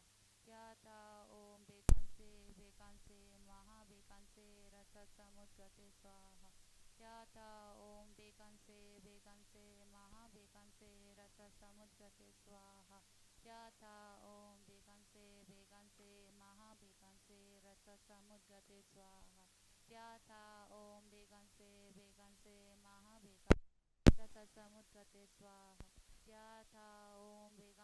Veganse Maha Veganse Rasa Samudgate Swaha. Yatha Om Veganse Veganse Maha Veganse Rasa Samudgate Swaha. Yatha Om Veganse Veganse Maha Veganse Rasa Samudgate Swaha. Yatha Om Veganse Veganse Maha Veganse Rasa Samudgate Swaha. Yatha Om Veganse Veganse Maha Veganse Rasa Samudgate Swaha. Yatha Om Veganse Veganse Maha Veganse Rasa Samudgate Swaha. Yatha Om Veganse Veganse Maha Veganse Rasa Samudgate Swaha. Yatha Om Veganse Veganse Maha Veganse Rasa Samudgate Swaha. Yatha Om Veganse Veganse Maha Veganse Rasa Samudgate Swaha. Yatha Om Veganse Veganse Maha Veganse Rasa Samudgate Swaha. Yatha Om Veganse Veganse Maha Veganse Rasa Samudgate Swaha. Yatha Om Veganse Veganse Maha Veganse Rasa Samudgate Swaha. Yatha Om Veganse Veganse Maha Veganse Rasa Samudgate Swaha. Yatha Om Veganse Veganse Maha Veganse Rasa Samudgate Swaha. Yatha Om Veganse Veganse Maha Veganse Rasa Samudgate Swaha. Yatha Om Veganse Veganse Maha Veganse Rasa Samudgate Swaha. Yatha Om Veganse Veganse Maha Veganse Rasa Samudgate Swaha. Yatha Om Veganse Veganse Maha Veganse Rasa Samudgate Swaha. Yatha Om Veganse Veganse Maha Veganse Rasa Samudgate Swaha. Yatha Om Veganse Veganse Maha Veganse Rasa Samudgate Swaha. Yatha Om Veganse Veganse Maha Veganse Rasa Samudgate Swaha. Yatha Om Veganse Veganse Maha Veganse Rasa Samudgate Swaha. Yatha Om Veganse Veganse Maha Veganse Rasa Samudgate Swaha. Yatha Om Veganse Veganse Maha Veganse Rasa Samudgate Swaha. Yatha Om Veganse Veganse Maha Veganse Rasa Samudgate Swaha. Yatha Om Veganse Veganse Maha Veganse Rasa Samudgate Swaha.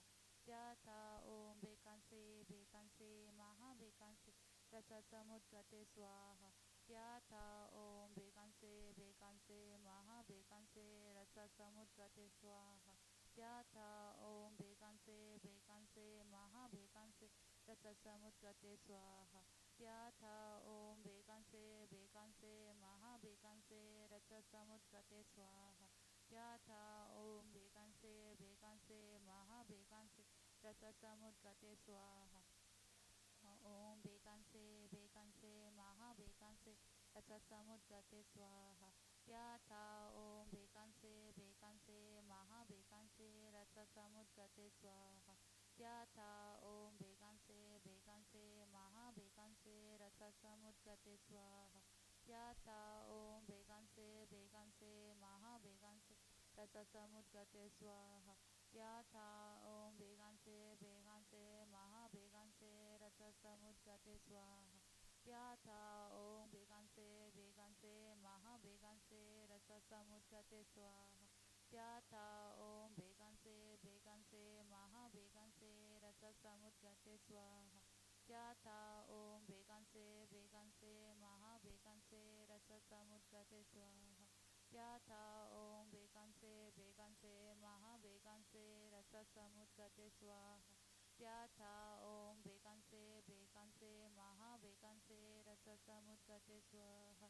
Pyatha Om Veganse Veganse Maha Veganse Rasa Samungade Swaha Teata Om Begaze Begaze Ma Begaze Ranza Samungade Swaha Teata Om Begaze Begaze Ma Begaze Ranza Samungade Swaha Teata Om Begaze Begaze Ma Begaze Ranza Samungade Swaha Te Om Dare Du Dare Dure Swaha Om Dare Du Dare Dure Swaha Om Dare Du Dare Dure Swaha Om Dare Du Dare Dure Swaha Om Dare Du Dare Dure Swaha Om Dare Du Dare Dure Swaha Om Dare Du Dare Dure Swaha Om Dare Du Dare Dure Swaha Om Dare Du Dare Dure Swaha Om Dare Du Dare Dure Swaha Om Dare Du Dare Dure Swaha Om Dare Du Dare Dure Swaha Om Dare Du Dare Dure Swaha Om Dare Du Dare Dure Swaha Om Dare Du Dare Dure Swaha Om Dare Du Dare Dure Swaha Om Dare Du Dare Dure Swaha Om Dare Du Dare Dure Swaha. Okay, now we read from page 247. This is the actual offering. The blessing already done. All the Tsok offerings to be offered to all Buddhist Bodhisattvas. The deities, the Dhamramkot and so forth, all offered. So now, offering meaning blessed, they are already blessed. Now we are offering them. So the verses from page 247. Page 247, yes. So it's just the offerings. Okay. Page 247, verse 58. O boast of root and lineage gurus, Veda, O boast of deities. Three rules of refuge, Vedas, Dakinis, Dhammapadas, and guardians of the teachings. I request you who are in the age of compassion for me and come to this offering side.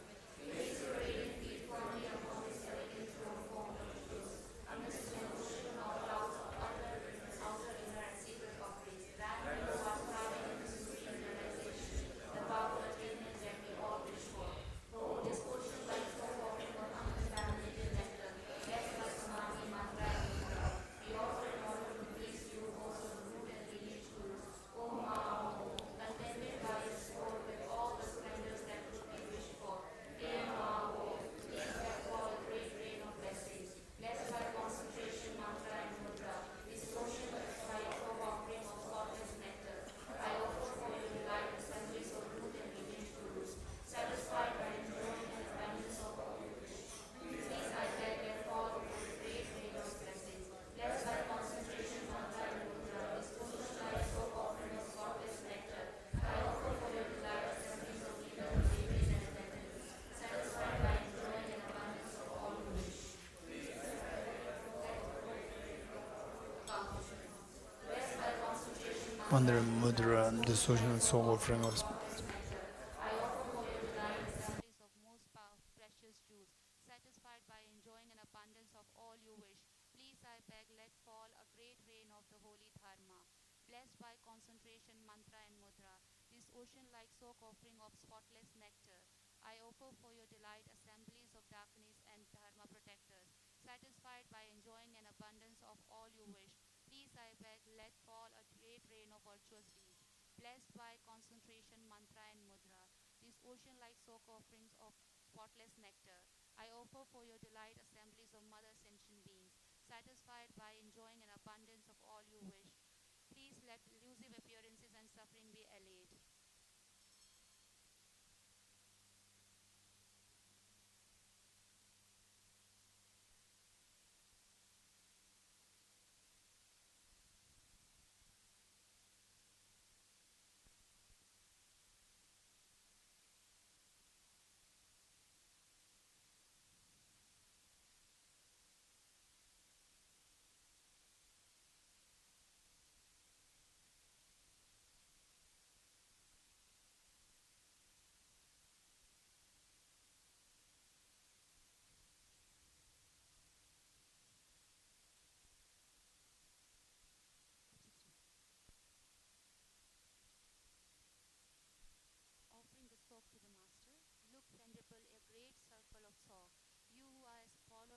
parts of Sutatas of the three times and are the source of all powerful attainments. Since we realize this, O great hero, who has forsaken the conceptualizing mind, please enjoy continually the circle of the Tsok.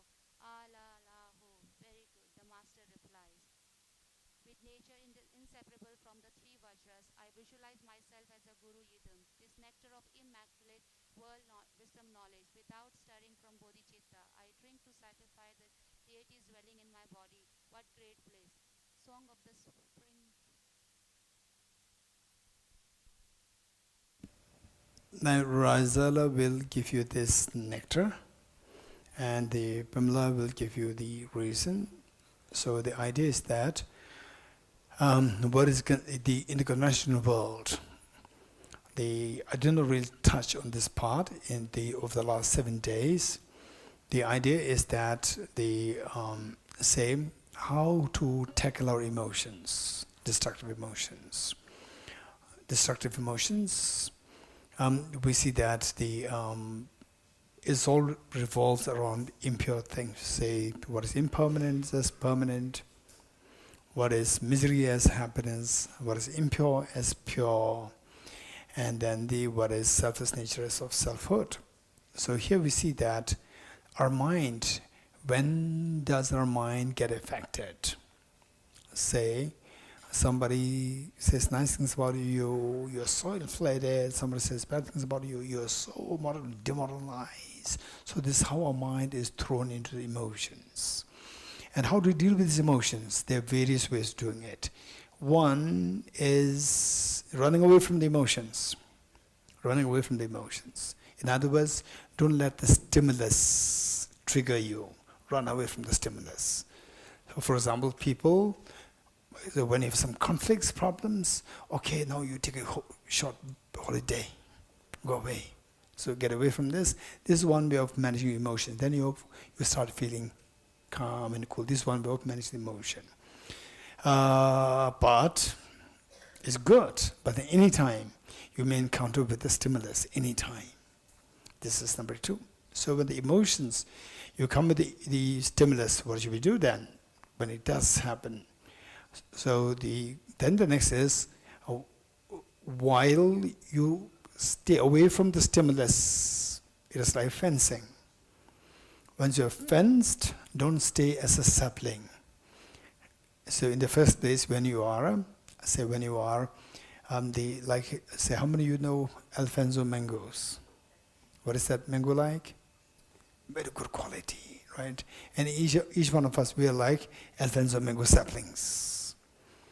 And we are mango saplings, we are not mangoes yet.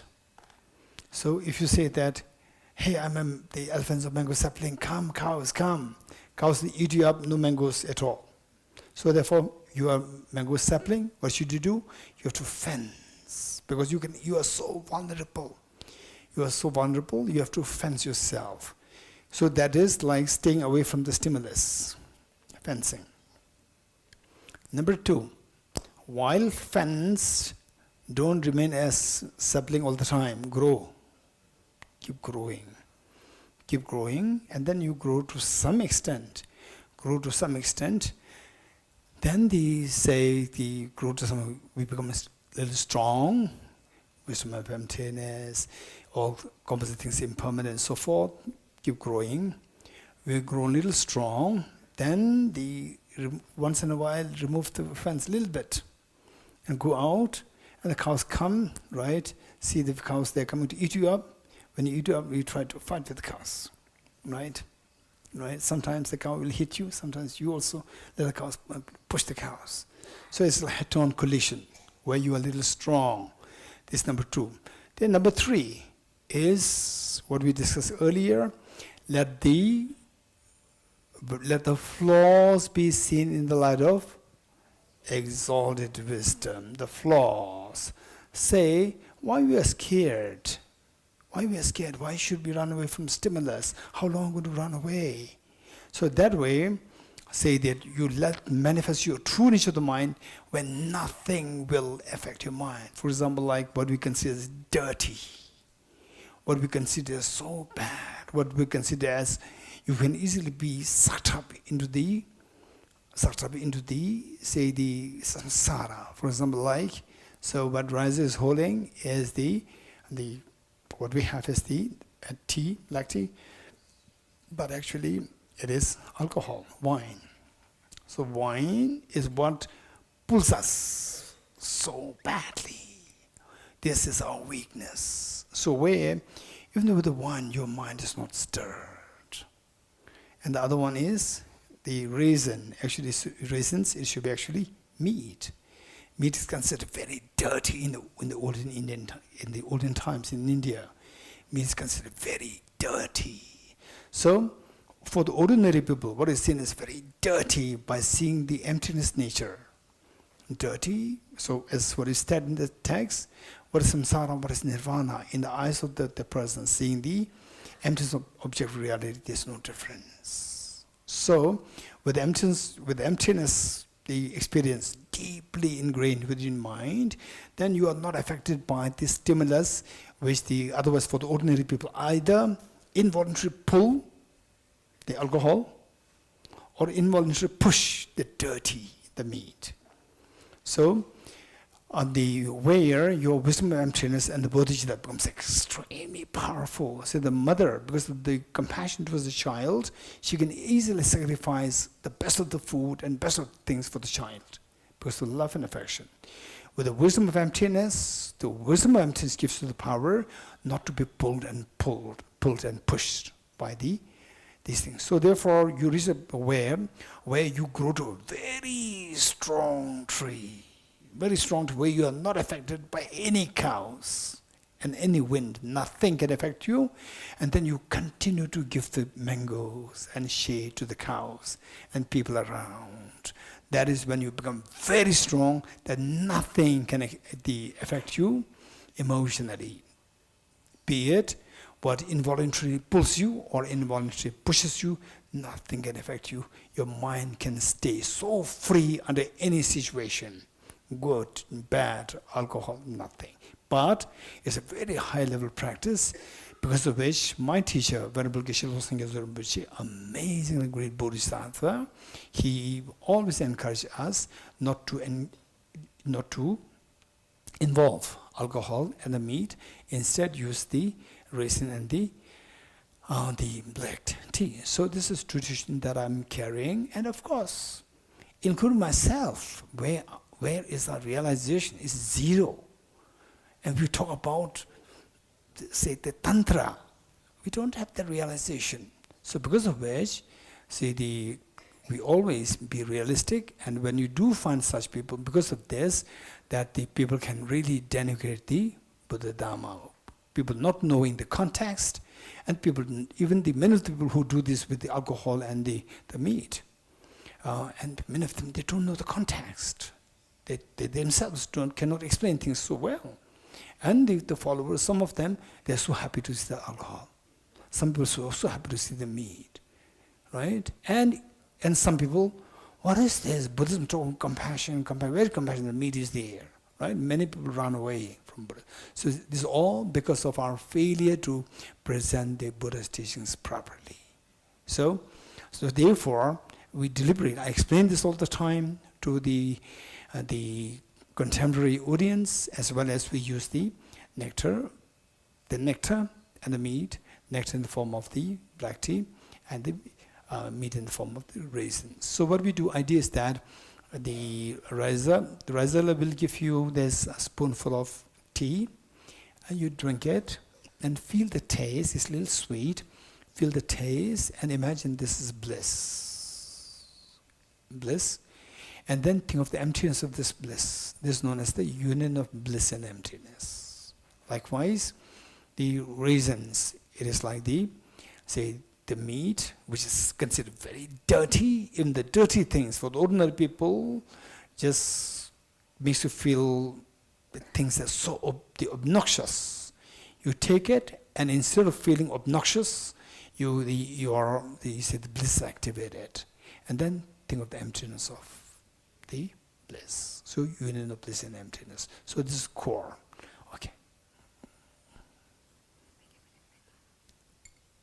Yes. Okay. Now give it to the Geshe and then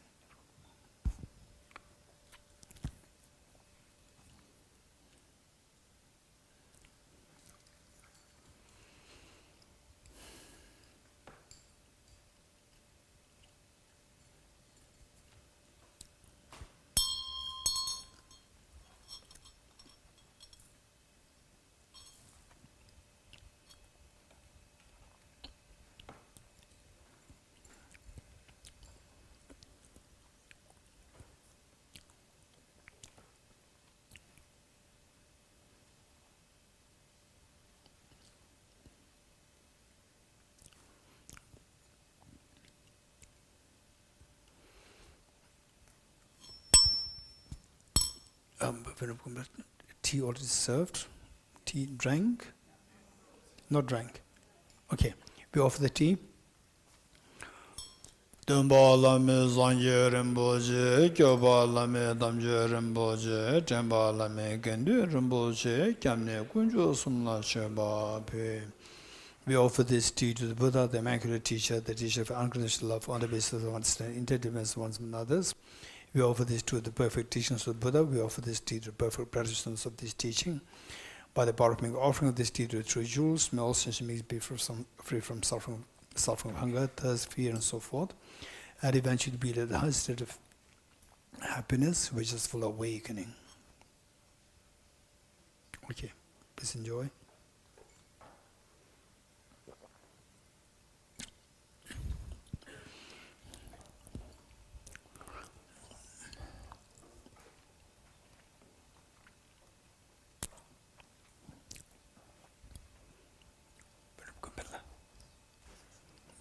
Do you need some help to this with Tsok? There's a group. Okay, you want to call or I announce?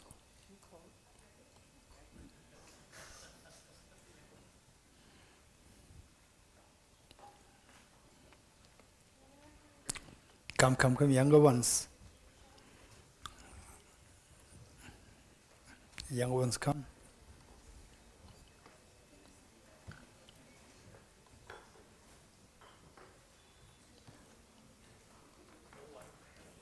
Ah, no.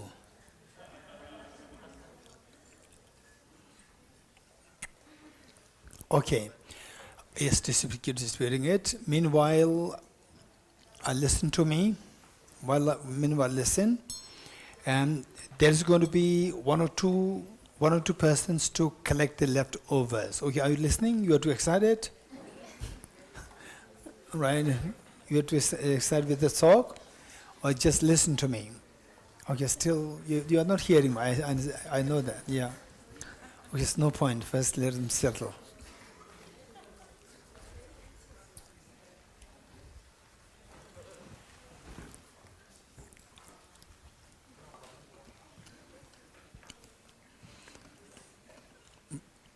Naima, you have Nicholas. You have Nicholas. No, you have. It doesn't matter. 2, 3 people. Okay, Naima, you have. Okay. There. Naima can you do so? Can you do so?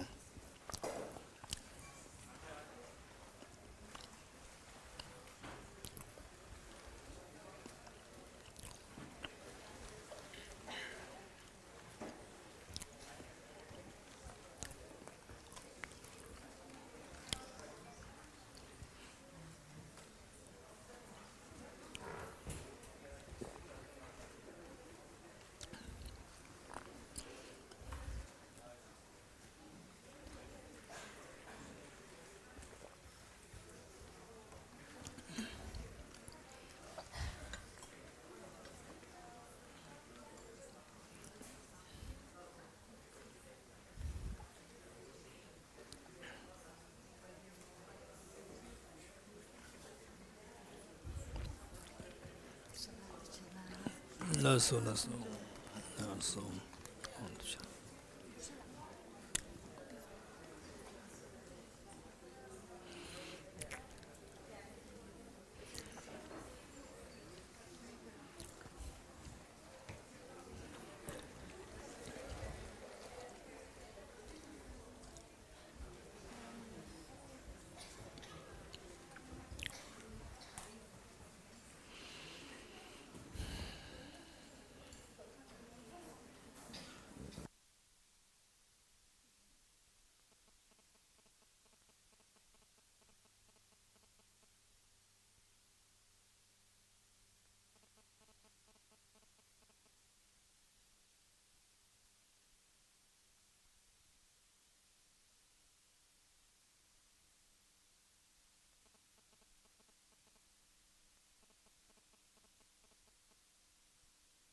Okay, now settled?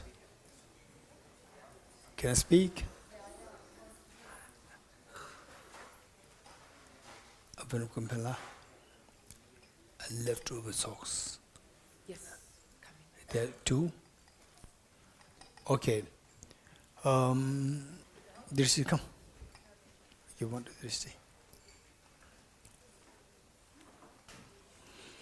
Okay, so the idea is that the Tenzin Rangdula and Drishti, two of them are there. So they will come to collect your leftover socks. Leftover socks meaning what you ate. Okay, just listen. And the from your sock, from there you just offer something to the local spirits. So they are coming on behalf of the local spirits. From whatever you have left, you offer them. And some people, they think that you have to eat like this, you have to eat something like this, bite and then remain, but not necessary. Don't be kind. Be generous. It's not necessary bite and then remain it's not necessary. Give something clean also is fine. Clean and even bigger is also fine. Not necessarily tiny, small.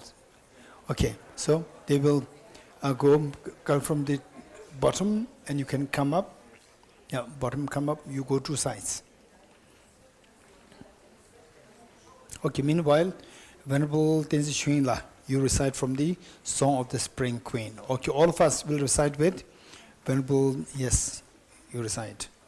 Song of the Spring Queen, page number 249, verse 68. Page 249, verse 68. All the Tathagata Buddhas, Vedas, Heroes, Yoginis, Daka and Dakinis, to all of you I make this Request. who delights in supreme bliss and who attends the mudra experiencing bliss, please by enjoying yourself in accordance with the rites, join with innate bliss and emptiness. May the host of stainless Dakinis look with the loving compassion and accomplish all deeds, whom we make our request to you, the Tathagatas who are thus gone, as well as to the Vedas, Yoginis, Dakas and Dakinis. Yoginis dance with enchanting smoothing movements, the protectors so extremely to be, and a multitude of Dakinis come before us and bless us, bestow upon us innate bliss. La la la la ho ae ara le ho. You, the multitude of imaginary Dakinis, look upon us with love, bestow all the powerful attainments, whom we make our request to you. We make our request to you, the Tathagatas who are thus gone, as well as to the Vedas, Yoginis, Dakas and Dakinis, the great bliss that is possessed of the great qualities, the great bliss without which freedom cannot be gained in one life. Though one endures many asceticism, the great bliss abides within the center of the supreme lotus. La la la la ho ae ara le ho. Do the mothers of the Immaculate Darkness look upon us with love, bestow all the powerful attainments who what does come as well as to the Vedas. Yes, it is born out of the mind, great mind.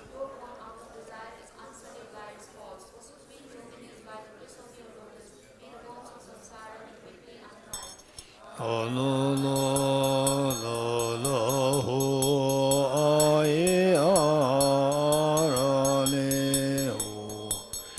Until the Immaculate Darkness look upon us with love, bestow all the powerful attainments. Thus gone as well as the Vedas, Yoganis, Doganis, Doganis, Doganis, like a swarm of bees. She here by the compelling nectar of the possesses qualities. La la la la ho ae ara le ho. You, the multitudes of Immaculate Darkness, look upon us with love, bestow all the powerful. Appearance becomes purified in the sphere of the emptiness. This magnificent nectar created out of pristine awareness, Om becomes a vast ocean for all desired things. Om, Om, Om, Om. Okay. This Roundula and Drishti, once you're done, you come closer to me. Once you're done. Seems like we need a third or fourth person for the remaining Tsok. Yeah.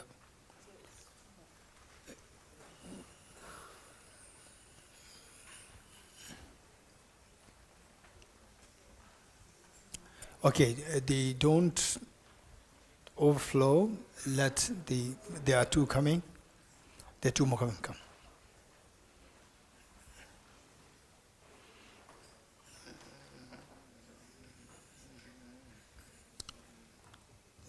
This is Rangdula.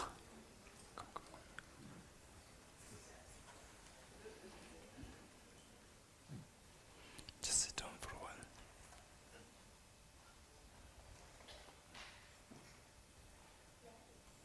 Come.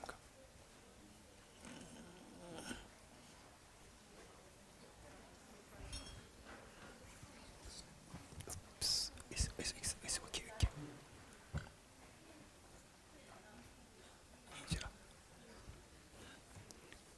Go.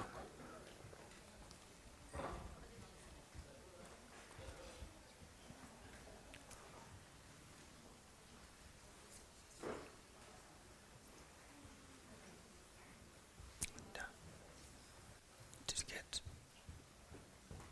That's right. Okay. All good? Yes. Okay.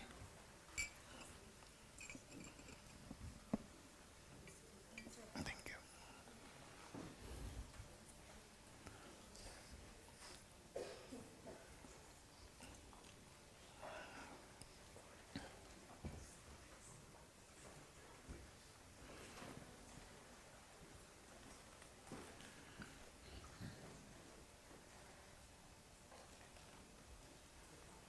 Ничего.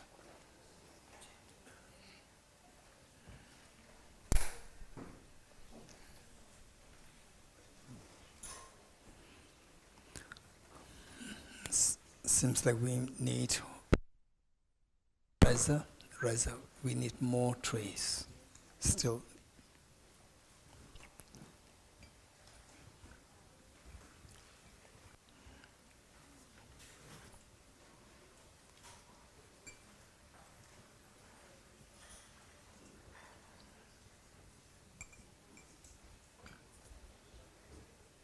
Mara.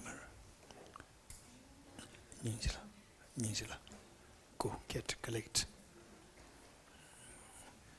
Okay, all done? You offered all? Everybody offered your share for the spirit? Left or done? Is there anybody left? Raise hands. Okay, everyone done.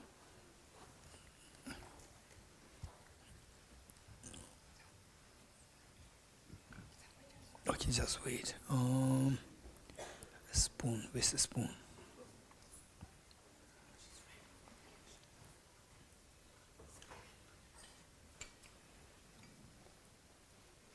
Thank you.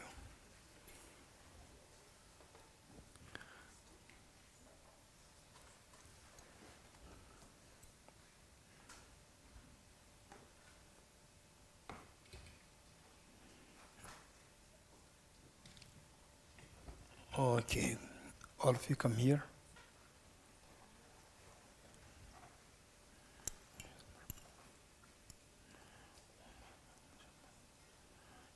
Just wait. Wait.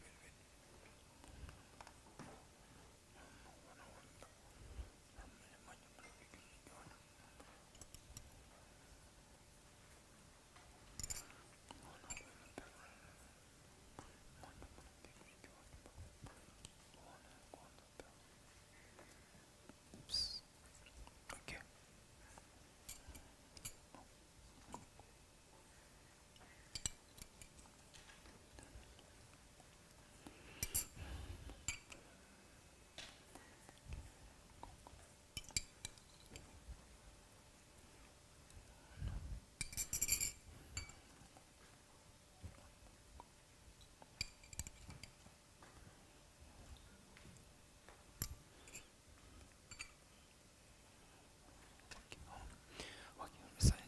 Just wait. Oh, recite. Offering the remaining soul, verse number 74. For this portion of remaining soul, uncontaminated nectar, blessed by samadhi, mantra and mantra. We offer to please you, host of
Okay, this part is very important. Reviewing the entire stages of the path is extremely important.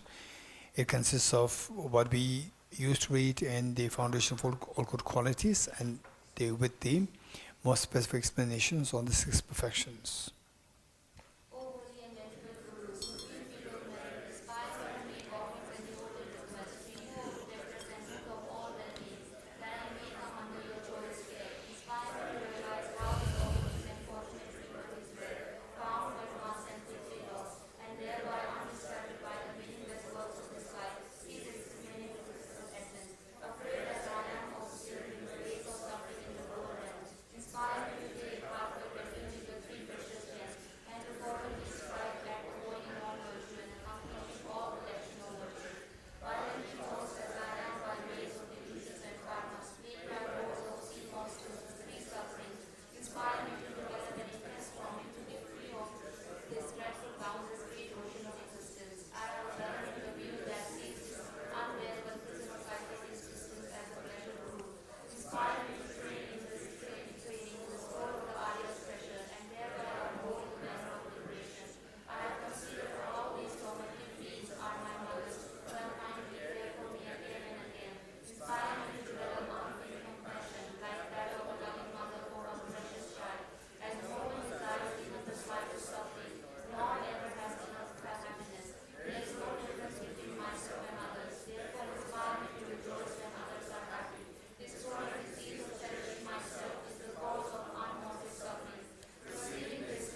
Okay, now we will do the end dedication prayer, the long form, the more detailed version. 294. Thank you. Okay. Okay. So now, in everybody we have noticed this the last 7 days. I see that people are really very happy, very diligent, and even looking at the group discussions is very lively. And I see that no obstacles. It's very auspicious. So with this in mind, no doubt we have accumulated so much merit, and as Bodhisattva they were clearly indicated, with respect to the wisdom of emptiness, that we meet with this teaching on the wisdom of emptiness is extremely, I'm very fortunate, we are all very fortunate in this regard.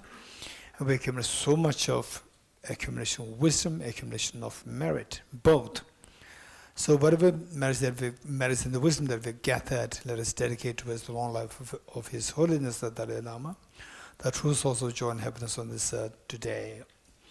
And and let us also pray that the wishes of His Holiness, the visions of His Holiness, the missions of His Holiness in the form of the universal ethics, today having taken the shape of the social, emotional, ethical learning, and may this be adopted by all the sensible people, the universities, institutions, and centers and so forth, all over the world, by all the different nations on the national level, and also on the international level, on the UN level. So that sensible people would get the brilliant legacy of His Holiness, be taken on that level, so the world is going to receive the benefit of this.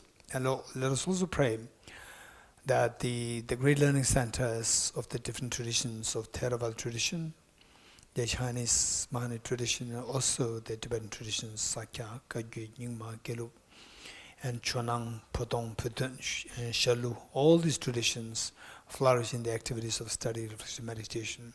May all the monastic members of these different traditions may have a sense of harmony, and may they receive the generous support from the generous supporters, and that they be able to uninterruptedly practice their study, reflect, meditate, to hold the Dharma of the Buddha's teaching so pure and continue to disseminate in the world. And also let us pray that the Dharma centers like Tushita Center and all these APM centers all over the world, may they thrive in the activities of disseminating on the different teachings on the level of the retreats, the other study programs and so forth. May they be successful, and also that all the volunteers and all the staff, the people who really hold these centers, may they have long life, and that may whatever they do be accomplished, be successful in line with the Dharma, and the Dharma practice becomes very effective, and that be of they attain enlightenment for the benefit of all demonstration beings. And let's also pray that all the domestic problems, likewise community problems, the border tensions among the different countries, and the people dying under the war, in the name of the wars, that all the complications, conflicts be on the national level, international level, may they dissolve as soon as possible, come to terms with the peace, and that everybody can sigh with the relief, that the parents can meet their children can meet their parents, and that the world will find something of fresh breath of air of peace. And let us also pray that eventually all the world leaders, they learn from His Holiness the Dalai Lama, and how to embrace each other with love and affection, so that all these trillions and trillions of dollars spent otherwise on the warfare. They be dedicated towards the education, healthcare, and take care of the ecology, taking care of the poor animals, the destitute beings, education, the destitute children, and so forth. That they learn from this, and the world becomes really a divine world, really paradise for everybody. Everybody will feel the freedom, total freedom, and then they get the vision to go towards the greater happiness of nirvana, the total fearlessness referred to as nirvana, and infinite happiness referred to as Buddhahood. And my personal delegates, Maris Das gathered, that each one of you, through concerted effort, be able to, through concerted effort in the study, reflection, meditation, on the wisdom of Himachal Bodhisattva, that each one of you becomes such. You see the dawn of these two, the place of the non-dual Bodhisattvas within you, that each one of you becomes such a reliable guide to lead to all different sentient beings towards ultimate happiness. That is a Buddhahood. And so with this mind, let's turn to page 294, additional dedication prayers. In the land encircled by snow mountains, you are the source of all happiness and good. All powerful chambers, the Tenzin Gyatso, please remain until samsara ends. Just as a brave Manjushri and Samadabhadra too realize things they are, also I dedicate all these merits in the best way that I may follow the perfect example. I dedicate all these rules of virtue with the dedication praised as the best by all the Buddhas who appear in 3 times, so that I might perform the noble Bodhisattva's days. Chanju samjo remboje ma ye banam ke gyoroche ke ba nyamba me ba ya do pe varai sho. May the Supreme Bodhisattva that is not rest and grow, and by that which is risen not diminish but increase forevermore. As long as space remains, as long as sentient beings remain, until then may I too remain to dispel the miseries of the world. Through the merits of these virtuous actions, may I quickly attain the state of a Guru Buddha and lead all beings without exception into their enlightened state. I dedicate the merit thus gathered towards the realization that is in the prayers of all the Buddhas and the Bodhisattvas of 3 times unto the upholding of the doctrines, Dhamma's teaching and realization. May in all lives through the force of this merit, never separate from the 4 wheels of the mind and vehicle, and accomplish all the stages of the path, renunciation, bodhicitta, perfect when the 2 stages. With a wish to free all beings, I shall always go for refuge to the Buddha, Dhamma, and Sangha until I reach full enlightenment. May the poor find wealth, those with sorrow find joy. May the forlorn find new hope, constant happiness and prosperity. May all who are sick and ill quickly be freed from their illness, and may every disease in the world never occur again. May the frightened cease to be afraid, and those bound be freed. May the powerless find power, and may people think of benefiting one another. By the merits I have accumulated, may every single being abandon all forms of wrongdoing and perpetually engage in virtue. May they never be parted from the mind of bodhicitta. May they always engage in the bodhisattva's conduct. May they be cared for by the Buddhas and relinquish the actions of devils. May no living creature ever suffer, commit wrong, or ever fall ill. May no one be afraid or belittled, or their minds ever be depressed. May all the pains of living creatures ride solely upon myself, and through the might of the Bodhisattva Sangha, may all beings experience happiness. Having dispelled all in and outer obstacles and downfalls, such as poverty, despair, oppression, cruelty, epidemics and natural disasters due to the environmental degradation, all beings forever enjoy the glory of the peace and happiness. Inspired by wisdom and compassion, today in the Buddha's presence, I generate the mind of full awakening for the benefit of all sentient beings. I go for refuge to triple gem, I confess the negativities individually, I reject virtues all the beings, I hold the best of Buddha in our heart. By the power of practicing and supplicating to you, may all be free from sickness, poverty, and conflicts, and may Dhamma and the auspiciousness proliferate in all the places where we abide.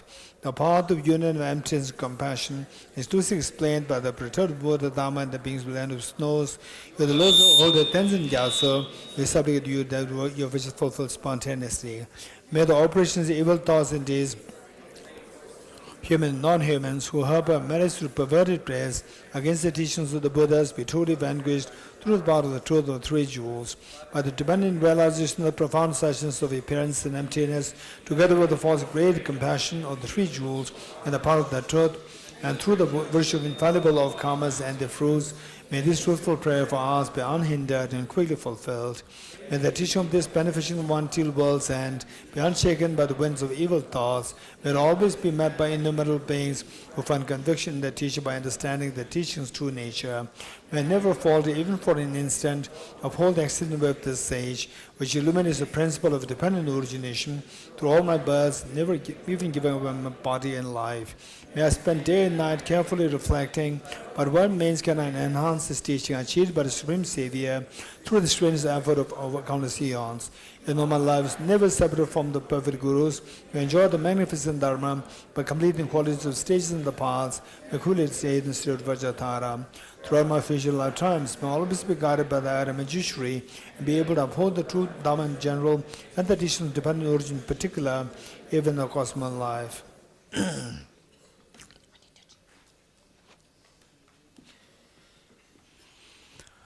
Teyata Om Gati Gati Paragati Parasam Gati Bodhisvatyata Om Gati Gati Paragati Parasam Gate Bodhisvatyatam Om Gate Gate Paragate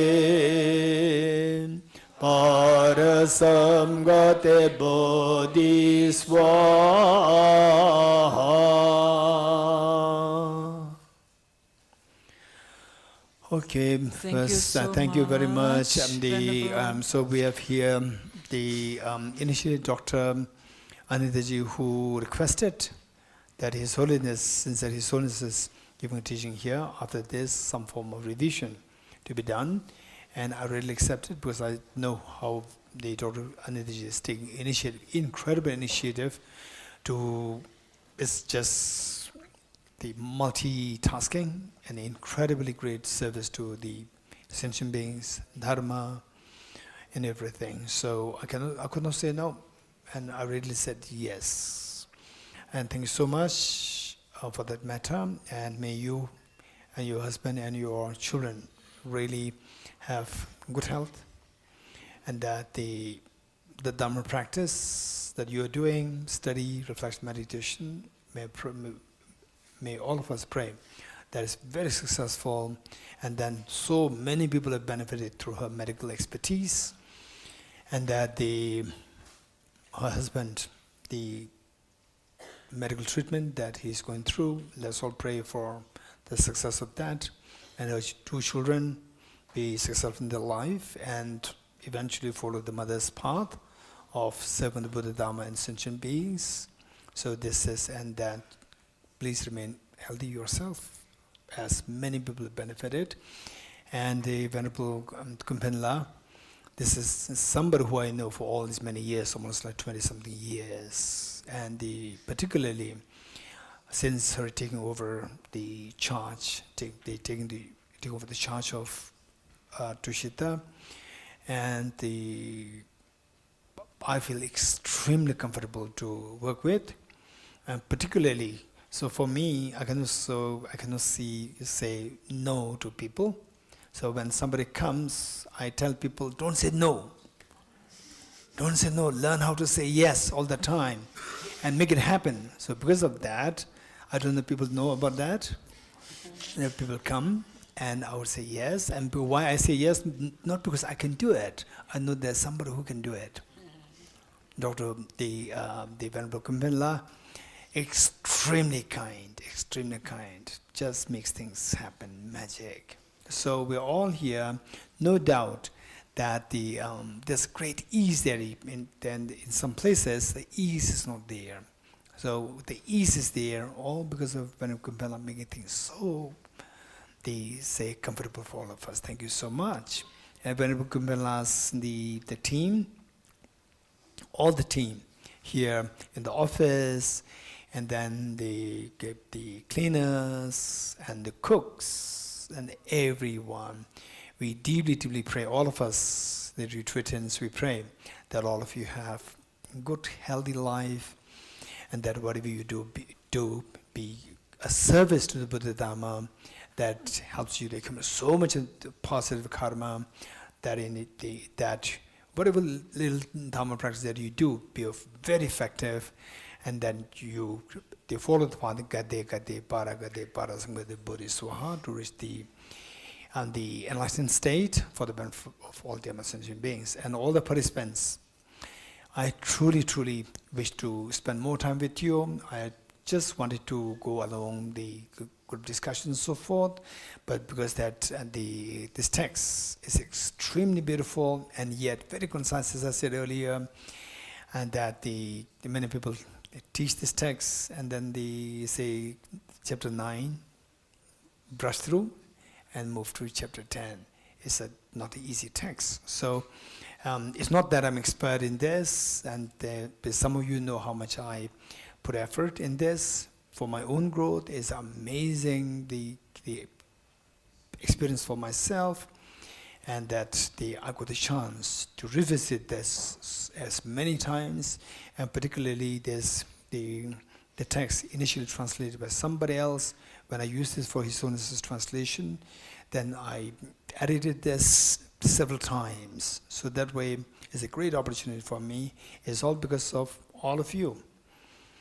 Dr. Anita and the Venerable Kumbhela, her team, and all of you that gave me this opportunity to revisit this very precious text. So all of you, Tibet House is there in Delhi, and we'll meet again in Tushita as many times.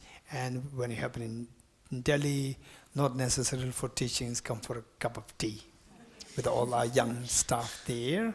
So please do visit Tibet House. So thank you so much. I pray that each one of you, wherever you go, that you continue to be in, say, the contact with the Dhamma, and study reflection meditation, and eventually that you'll feel that, wow, this is a treasure. This is the meaning of my life. For example, I'm so happy to have met Professor Victor there yesterday, and who was just saying that, wow, this is a real treasure, and this is something that we have to disseminate to the world. So I have many long-term friends here, like Chanchubla, Sonamla, and so forth, Yenla, many of you I know for a long time, and it's always so pleasant for me to see you in the light of the Dhamma. And then we have many young ones who joined, the retreatants, and also I'm extremely grateful to the people who helped me with my works, like Venerable Cheng La and the IT staff who just is putting on many hats, like the IT staff there, and then the appointment fixing appointments, and then what little things that I need, he will rush to the shops. So just running everywhere for me. Thank you so much. And then the Ladrunla, who's been extremely kind, helping me with my food, and Pinzole, thank you so much. And the Anadisdumla, just an amazing person who made the magic.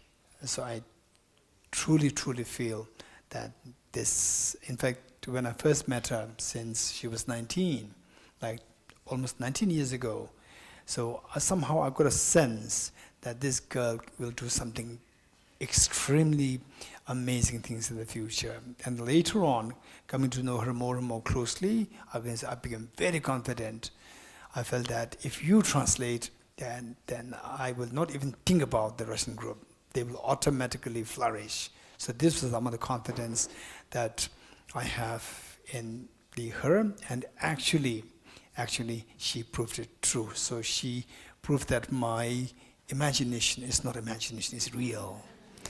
And then we have the Chechen Bai, who so kindly, and again, he's not just a professional, not just as the translator, but with a passion, who really finds interest in this Narendra tradition. Thank you, Chechen Bai, thank you so much. Thank you, both of you. Thank you. Thank you so much, Venerable Geshe, for turning the wheel of Dharma with great wisdom, of course, great compassion, tirelessly, with so much energy, inspiring us again and again, with much humor and very interactive. Thank you so much, Geshe, and we hope that Geshe-la's wish becomes very quickly true of spending more time with us. Please, Geshe, come back very soon. You know, when I got the letter from His Holiness's office, it was at 9:30 in the night when I opened it after my clinic, and my brain just hung when they said it was cancelled. Because so many things, so I thought, whole night it hung. The next morning when it opened up, I thought, my God, would Geshe also cancel? Because this was supposed to be a review session. So I sent Geshe a message, I think very early in the morning. And within 2 minutes, I got a response back saying, no, the retreat is on. So, thank you, Geshe, really. All these people coming from so many places. And it would have been heartbreaking if even the retreat was cancelled. So thank you. I really deeply thank you from the bottom of my heart for doing this retreat. Now, like you said, you'd like to spend more time with us. And you also said that you never say no. So I'm formally asking you, because I will definitely request His Holiness. I mean, it was just postponed, it will come again. But I think this 8 days or 7 days is too small for this particular text. So we should make it maybe 10 days or 12 days so that we can do it properly and really well and have better discussion groups. And so, Geshe, next year, 12 days on the same topic, Geshe, maybe even 15 days.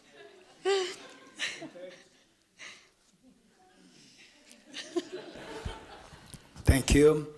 People taking initiative, this is so precious. So greatly because that energy, how much initiative she's taking. So anybody who takes initiative, this is so precious. It's not for herself. It's not for any personal interest. It's just for the sake of the Buddha Dhamma and for the sake of the sentient beings, which is so precious. I really appreciate it, and I mean it. It's not no.